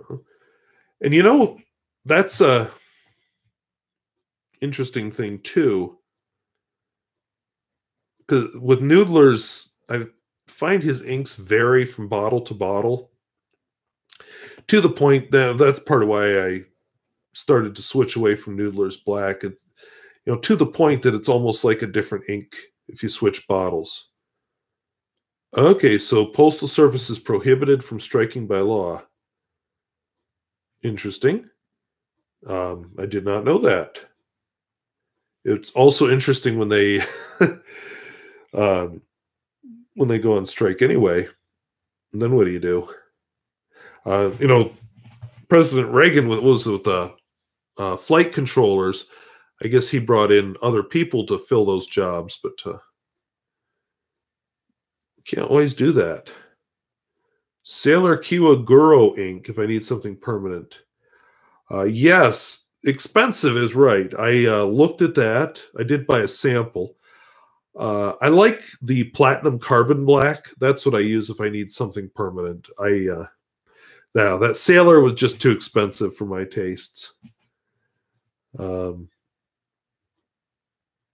Doesn't President use Cross pens? I think you're right, because Cross is a U.S. sort of a U.S. manufacturer. Yeah, I don't remember too much, but yeah, it would probably have to be a Cross pen, and then they would. Well, often they'll give them away. Like I always wondered, why are those signatures so messy? And I found out that they'll write part of a letter. So like if you're Trump signing a letter, a bill, you'd have start your D, and then here's a pen. Then finish your D with another pen, and end up giving away 20 pens to sign Donald Trump. I think it'd be easier to have a name like mine if you're doing that, because I have a lot more letters in my name than he does.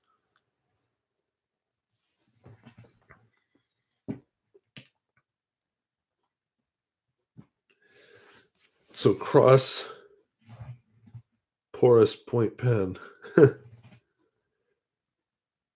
Yeah, I think they all. You're right. Film waste, and they all used Cross. Has to be an American manufacturer. You don't want to pull out your Pilot fountain pen. John, thank you for joining us from Columbus, Ohio. I don't know if you were one of the people who got caught in my mess up with the connection, but I messed up my scheduled video and had to do this instead. I got to look what I did before I do that again, because I did something different and it could not see my camera or microphone. I just saw somebody walk by. I looked up. There's a gigantic bug on my window because it's so nice. I guess the bug came out of hibernation wherever it was hibernating. Yeah, Obama probably used a fountain pen. Actually, on Fountain Pen Network, a couple of years ago, there was a picture of George Bush, post-retirement, sitting out on, I guess, his deck or whatever it is he has at his house with a Pilot Varsity. And there was, until the discussion turned political and Fountain Pen Network shut it down, there was a lot of discussion about that.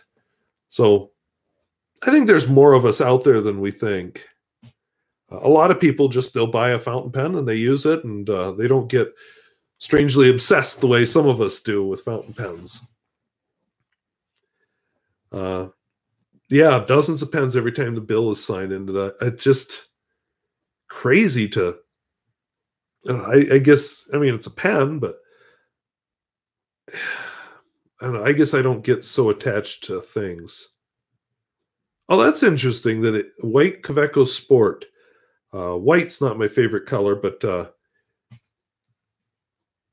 yeah, that's cool. And the Kaweco Sport's nice because it just goes right in your pocket. Iraq in the comments about Bush. Yeah, I'm fairly certain Iraq came up there. Bill Cosby's fountain pens. Oh, don't know anything about his fountain pens, to be honest. LM having snow today, but just flurries. Well, better you than me. It's in the 60s here in North Dakota. It's sunny outside and nice. Yes, Neil deGrasse Tyson does collect fountain pens. In fact, who was it? Fig Boot on Pens did an interview with Neil deGrasse Tyson, which very jealous right here, where they talked pens quite a lot. I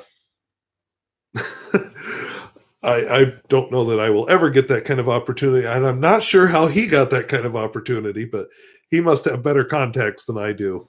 Nobody knows who I am. FPN, yeah, there's a lot of moderation on FPN. I'll be honest, I used to be more active on both forums, and Fountain Pen Network and Fountain Pen Geeks. just haven't been lately. It's hard to explain why without being too mean, but if you need some moderation. Like you'll see fountain pen geeks sometimes gets to be unpleasant because of the missing moderation. But on the other hand, Fountain Pen Network can take it too far. And there should be a happy medium somewhere because we're mostly adults. There are those that don't act like adults, but we do know how to treat each other. So Cosby was a big pen collector. I did not know that. I remember Cosby did have... I remember him in the Texas Instrument ads because it was the same kind of computer my family had, a TI 99-4A, and he used to be in all their advertising. Now Texas Instrument doesn't really make a computer. They make calculators, but they're really languishing on the calculator front too. They haven't really innovated much. They must make other stuff besides calculators because TI-83 has been a TI-83 for how many decades now? Cosby used to be a big pen. Oh, sorry, I read that one right. So FPN can have some real uptight donkeys if you get my meaning. Yeah, some people there. And Fountain Pen Geeks, not the moderation so much, but there's one guy as soon as he doesn't like what you starts saying, and he brings out another tactic from the Losers Debate Manual, and just okay, here we go. We're done discussing. Unpleasant is subjective. True. Censorship is objective. Yeah. The moderation, unfortunately, is something that is somewhat subjective. Now, I haven't seen anything here that I feel the need to censor, but I know some live streams, they have to censor things out that people get on there and start typing horrible things.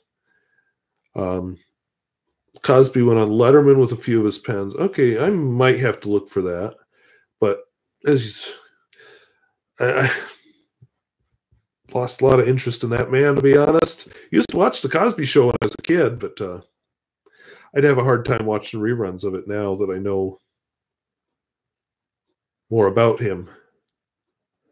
And yeah, I'm pretty sure if Fountain Pen Hospital had him in their advertising, they won't anymore. I don't want that association. Dita Von Tess. I feel like I should know that name, but it's not coming to me. Must be an artist. Straw man argument, yeah. Interesting. Neil deGrasse Tyson.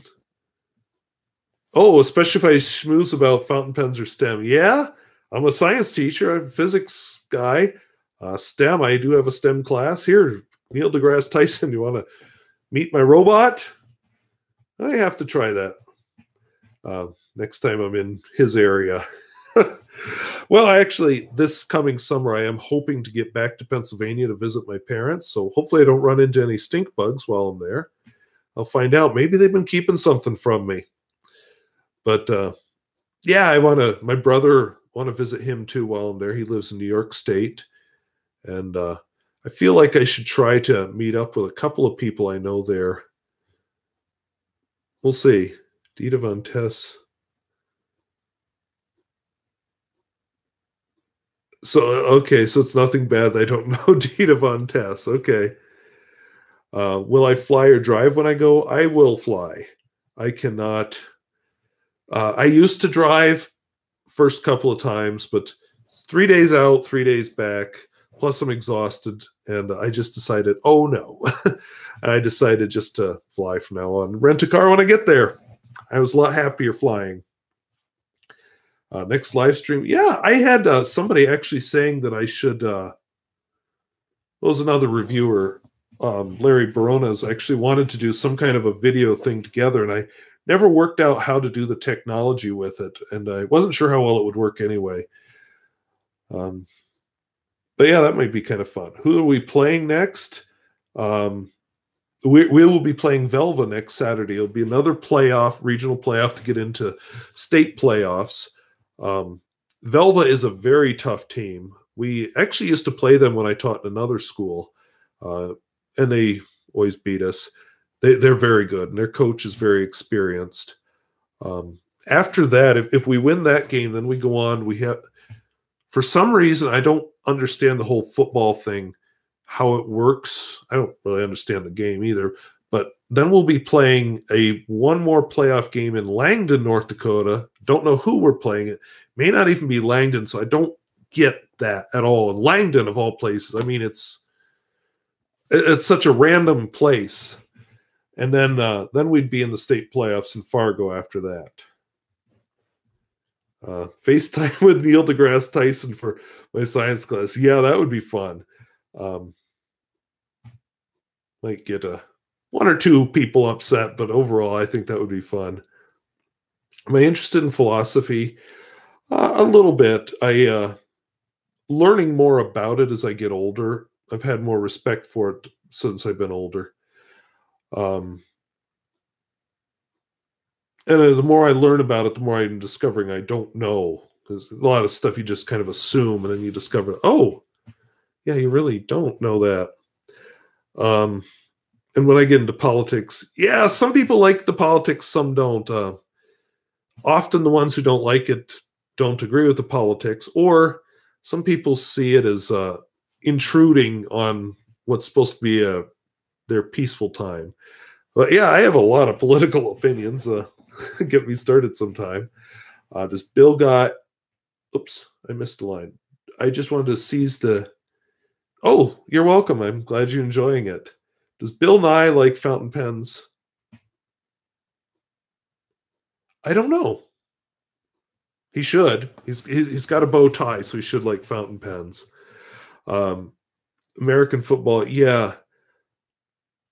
Every time, it seems like every year I watch our high school team play football. I've been teaching for 20 years. I discover some new rule, and there's still so many intricacies. I'm just like, what just happened? Like, I know a first down is good, and I know one of the downs you're supposed to kick the ball instead of passing it to your fellow players, but I don't get it. And then why is this a first down, but this isn't? And it's just so confusing. And then I learned about, one of the opposing team's players in one of the games this year, this was a new one on me, they called it a safety, got tackled into our end zone. Even though he had the ball, we got 3 points. Not 6 points like you do when you get a touchdown, but 3 points. And like, how? We didn't even have the ball. But I don't know, I guess, if we're playing at some team in basketball and they make a basket in our basket, then I suppose we get the point. Yeah, it's complicated. I don't get football.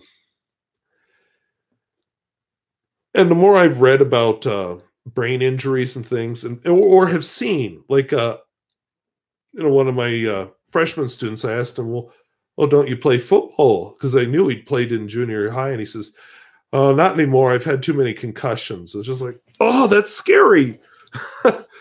So, yeah, not a fan really of football. I don't watch it at all, except when it's my students playing, because it's really like watching paint dry. But I feel the same way about all professional sports. Like, I can't sit and watch a basketball game. It is so boring. Soccer, I don't care what the sport is. It is boring. So I watch fountain pen videos instead. Ann teaches U.S. government. Very brave. I don't know if I could do that. I'm interested in it, but I don't know if that's a subject I could teach very easily. Yeah, exactly. Junior high, too many concussions. So, we're seeing cases now, especially the professional players, with brain damage. And football has had to change some of the ways they play. But then you hear things like, well, they're making it a wimpier sport. They're protecting this. And these guys that are crippled up from playing professional football, oh, it's okay because they have money from it. Well, no, that's a quality of life issue. I'd rather be poor and healthy than be crippled up when I'm in my 50s. So, yeah, I'm not a big fan of football. I wouldn't be sad to see the sport disappear entirely. That may lose me some subscribers. Yes, my grandfather played football in, well, his brief experience with college and high school. Back then, they were doing the leather helmets. SK Slovan for Premier League. SK. Oh, those must be soccer leagues. I don't really follow soccer either. Fountain pens are as exciting. Not many as exciting as pens in use. Yeah. That is turned out to be my most popular thing that I do. The pen reviews, meh, they do okay. Once in a while, I do one that really takes off. Most of them are just sort of mediocre. But yeah, pens in use, I'll get 600 to 1,000 views in a week on those. So that's kind of neat. Can I tell you some of my favorite fountain pen YouTube channels? Well, I'm going to hurt feelings if I leave somebody off, but I like Chris Rapp 52 a lot. Especially just he explores some pens that I don't use as much. Grand Mia Pens is really good. And what I love about Grand Mia Pens is, especially when he gets into his videos about repairing pens, the very technical aspects. I'm trying to think who else I watch. I watched Chris Sains. She's just has a different approach to pen reviews. I used to watch Stephen Brown quite a bit. I liked his videos where he'd do disassemblies of pens. You know, that's how when I did my whole video about putting the nib into the Lamy 2000, it's actually because of Stephen Brown that I knew how to do that. And I knew, even though I have not done it, what happens if you want to take this piston out, you know, about cranking on this, and then you hear it sounds like it's breaking. That was all from him. But lately, he's been doing just reviews and mostly of pens that I'm not interested in, so I don't watch. Another one I like is, and he doesn't do it very often. He's in Hong Kong. Shoot, what is his name? It is not coming to me. But I've enjoyed his in part because he's very he doesn't do like I do, sit in front of a green screen, or like the other reviewers sit in front of a bookshelf. He excuse me. He goes to places in Hong Kong, places, you know, I'll probably never see. And that's really cool. Like one of the ones I really remember is he's just in some random street in Hong Kong, but there's an old factory building behind him. And he's pointing out how it's different from modern factories. And that was just so interesting. Totally aside from the fountain pens, because, you know, mostly his fountain pens aren't anything unique. Do I get decent payments from YouTube? Well, you can't get rich off of YouTube unless you're like PewDiePie or something. I get a check about every 3 months, if that helps. My grandfather was a big Packers fan. That's how I know the Packers. Yeah, I just can't get into watching organized football. Pens in use, I should mention some of the specific uses. Well, letter writing, I mean, I've got this horrifying stack of letters over here. Where are the rest of them? Anyway, a whole bunch of them that really need to get stuffed in an envelope and mailed. Yeah, here's a bunch. Why have they not been stuffed into an envelope and mailed? I don't know. Needs to be done, though. A couple of them are probably wondering where I've been. Yes, the inks has been interesting with Chris Sains. In fact, I bought, was it Poussier de Lune because of her. Chris Rapp, yeah, very personable. I like him.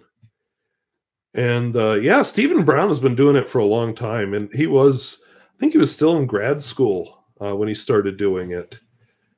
You know, sometimes I wonder how long this will go on, but you know what's been interesting for me is especially these vintage Central European pens that nobody's ever heard of. fascinating to me. As long as I can keep finding them, I'll probably keep doing this. See, oh, good night, Jan. Thank you for coming. Leo, that's it. Inquisitive Quill. Yeah, the on location, just very interesting. I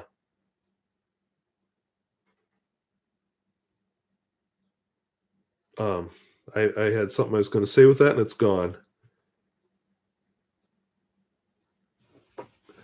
Oh, Schaefer Persian Rose. I might have to look for that. Yeah, she's there used to be somebody else that did inks, but I haven't seen her in a long time. Just really would do these in-depth videos on specific inks. I kind of like how Chris does it. She keeps it simple. Whoa, Chej. Oh boy. I'm trying to remember how to pronounce that. Chej. I think I butchered that. I don't really remember that letter combination. I know the S with the little mark on it is a soft S, and the Z with the dot is a Z, but Chesh. Okay. Wow. I never ran into that word, so that's neat. Do I have an italics pen? No, I have never used one. I have a pen niche. Yeah, the Central European, that's my thing. Vita R, that's who it was. But yeah, the Central European is I have some, vintage-ish Chinese pens. I have I'm willing to expand into old Soviet pens a little bit, but Soviets actually, whoa, not impressed with their pens, really. I have one that's nice, but so far the Soviet ones I've used are just sort of, whoa. This Polish one is all that great shakes either, but it does write very nicely. It just looks like heck. But I think that's age and a life lived very hard. Yeah, Vita, okay, in a year. I know she was having some trouble. She did a video that was more of a personal video where she talked about some depression and things. So, I hope she's all right. Simpler hello. Same as sailors. Ahoy! Did I get that right? If I do the Soviet ones, yeah, the high-end party hack pens to get a decent one. I think you're right. I have seen some very neat for sale. I haven't purchased them because they're usually the more expensive ones. But then I have that fear too. Do I really want to gamble? Because what I've seen isn't great so far. But yeah, the party had, the really high level party members had good stuff. My Central pen that I have, the really nice one I talk about, is actually one of those kind of pens that wouldn't have been just your ordinary Czechoslovakian person buying. It would have been somebody very high level. Yeah, more Czech and Slovak viewers. That does surprise me. I suppose. I don't know why. Montblanc came out with a new ink collector line. Each ink,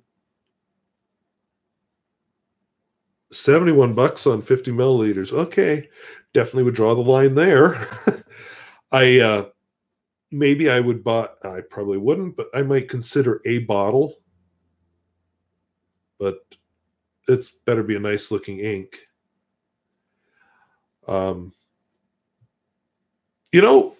Dzień dobry, that's something I remember from Polish.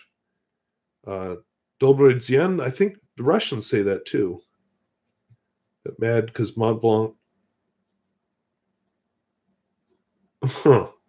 Yeah, and I suppose if they put it under a different name, then they can charge more. Yeah, I wonder about that with some of these special edition inks. I'm going to make a really gross noise here because I'm going to show you a special ink that I just purchased. So I got to push the table back. So not too much into these expensive inks, but I bought one. This is a Japanese Sumi ink, but it's not actually literally Sumi ink. That's just a brand. But it comes in a very nice presentation type of bottle. And then just a really fancy bottle inside the box. They have 4 colors. I didn't buy all 4 because it's expensive and it's just ink. And ink is expensive in general. Let's see. Oh, hello, Arkansas Mike. Good to have you. Ahoy works best. Less old grandma stuff. Okay, well, that's good to know. Yeah, the book I was using was an older book. So, in high school, I thought it'd be fun to learn Polish. And then college happened, and I had no more free time. But, yeah, it was an older book, so that's probably why I learned Dzień dobry. Okay, get myself reset here. I should get some Kohinoor fountain pen inks. They're about €1.50 for 50 milliliters.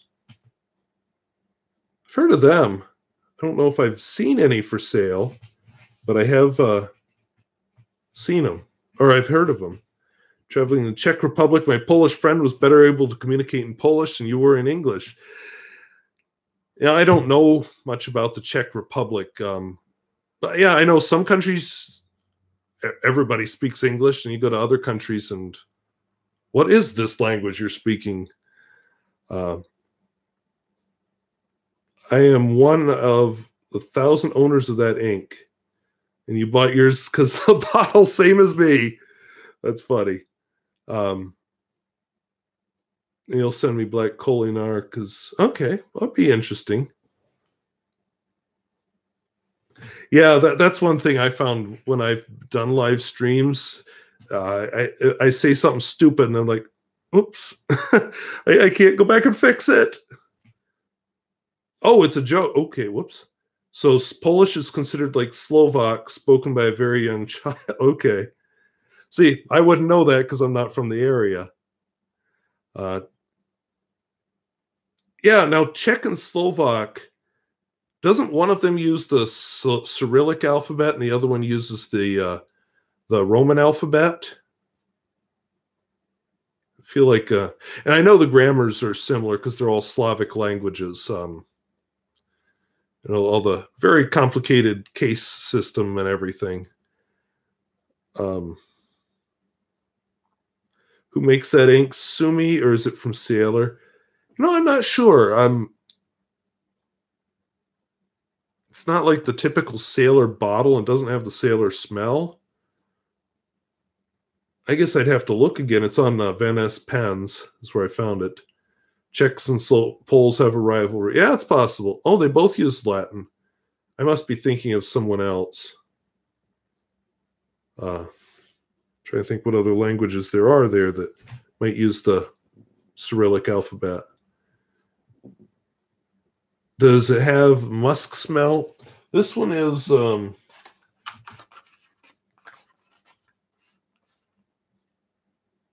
yeah, it's the black one. It has a smell. I don't notice much smell when I write with it, but so far it's only in this very, very fine nib pen, so maybe that's why I can't. Oh, Serbian and Croatian, that's what I'm thinking of.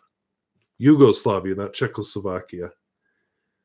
But yeah, both language, yeah, very hard. I've been working on Chinese, and that is a beast to pronounce because my English-trained brain doesn't know tones. But the grammar is fairly simple. The writing system is terrifying.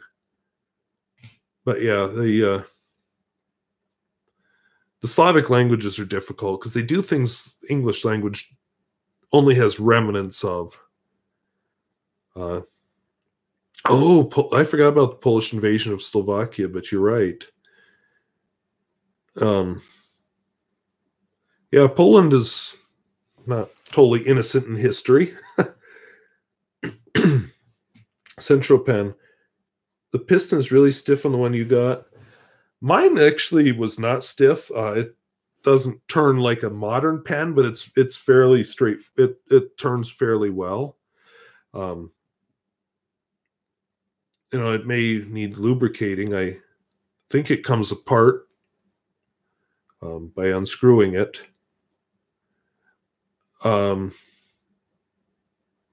How was the writing with it? Chinese. I'm doing the Mandarin Chinese. I figured that would be the most widespread. Plus, it's easiest to find resources. Cantonese. I think the people that run the Chinese restaurant in town here use the Cantonese dialect. Yeah, Sweden and Poland also had a little bit of a tiff. Yeah, it could have had a bit to do with the wars also, but there was, I don't want to get into personal family history too much, but yeah, there was a lot to do with the church was why they came here. Beer with syrup, ugh, that doesn't even sound good. Yeah, in the United States, we we talk about the Germans invading Poland, and I can't think where in history class we really got into Poland other than that as the poor victim of the Germans. But you know, there between world wars, Poland and Soviet Union had a little bit of a war. In fact, there was some cavalry action during that war. And some of the other history of Poland is missing. Rating. Okay, I'm glad you're liking. So it doesn't have the flex like mine. That's too bad. Mine has got an amazing flex. I just amazed by that. No, you're right. TWSBI does not make their own nibs. A few years ago, originally they were selling them with Bach nibs, and then they switched to Yovo. They actually, when you would get the pen, they would have the nib packaged separately for a little while. So that was a little different. It took me a while to figure that one out when I bought my first TWSBI. I haven't bought a TWSBI in a long time. Of course, that TWSBI cracked a lot. The Pope, yeah, Pope John Paul, pretty famous, and yeah, he was a big force in dissolving that whole Eastern Bloc. You know, like I said in my pens in use, I deleted some of my ranting about current Polish politics because I decided it didn't have its place there. But yeah, for all of his faults, Pope John Paul played a major role in ending the Cold War. And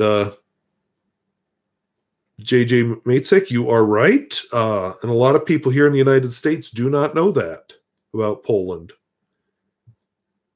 And yes, James Michener, I have read that book because as a kid, I wanted to learn more about my Polish heritage. And so that book was an obvious place to go.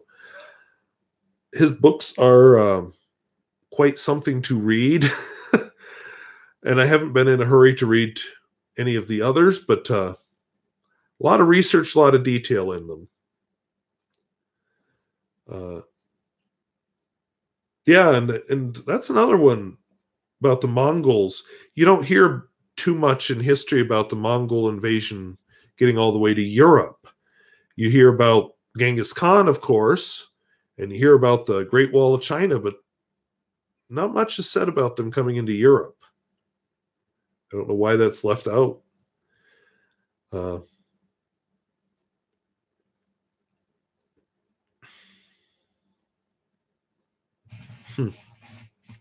Just, oh, the new Precision.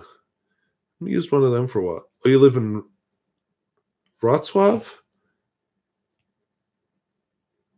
Oh. There was the whole westward expulsion, Poles from eastern Poland. Germans from eastern Germany, not Poland. Yeah, the borders, I'm trying to think how to put this. Borders were redrawn there, and some people were displaced. And I know there is still bad blood between Germany and Poland over that. Yeah, the TWSBI VEX 700 is a fun pen to fill. I traded mine away for something else, but I did enjoy it.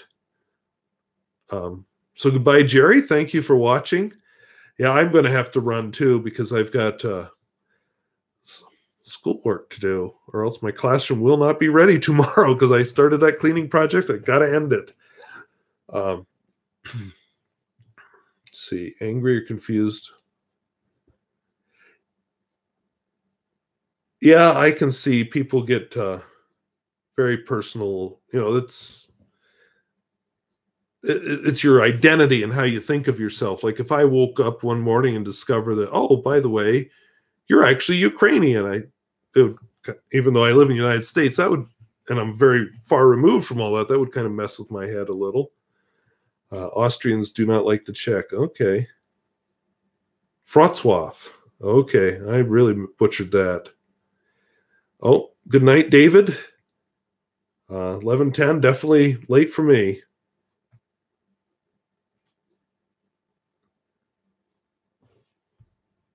The Czechs expelled all Germans. That happened there too. Yeah. Have a great week. Yeah, I need to go here soon too. Hey, Miss Pierre Gustafson has just joined us just as it's wrapping up. Good to have you. My friend says hi.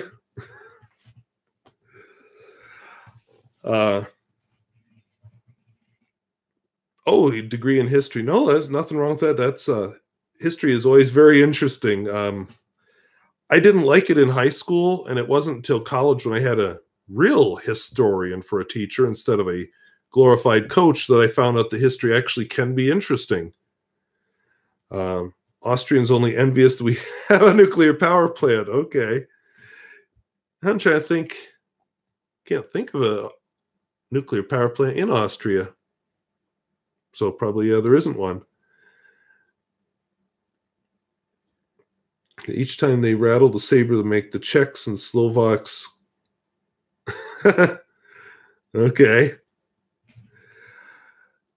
But yeah, I think I'm going to wrap this up too. I've got my classroom is still torn apart and I need to go down there and put it back together. And I have food in a crock pot that's going to overcook here if I leave it too long. I'm making a wild rice pilaf for supper, so I should go check on it, see if it's done. Okay, Austria has a nuclear power ban. Yeah, I knew there were some of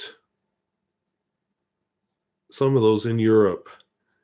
And I think Germany is shutting down all of its nuclear power plants now. Yeah, I'm not a night person. When I did that pens in use, was it 2 weeks ago where I was, or no, was I review? I don't remember. I was wearing a tie anyway.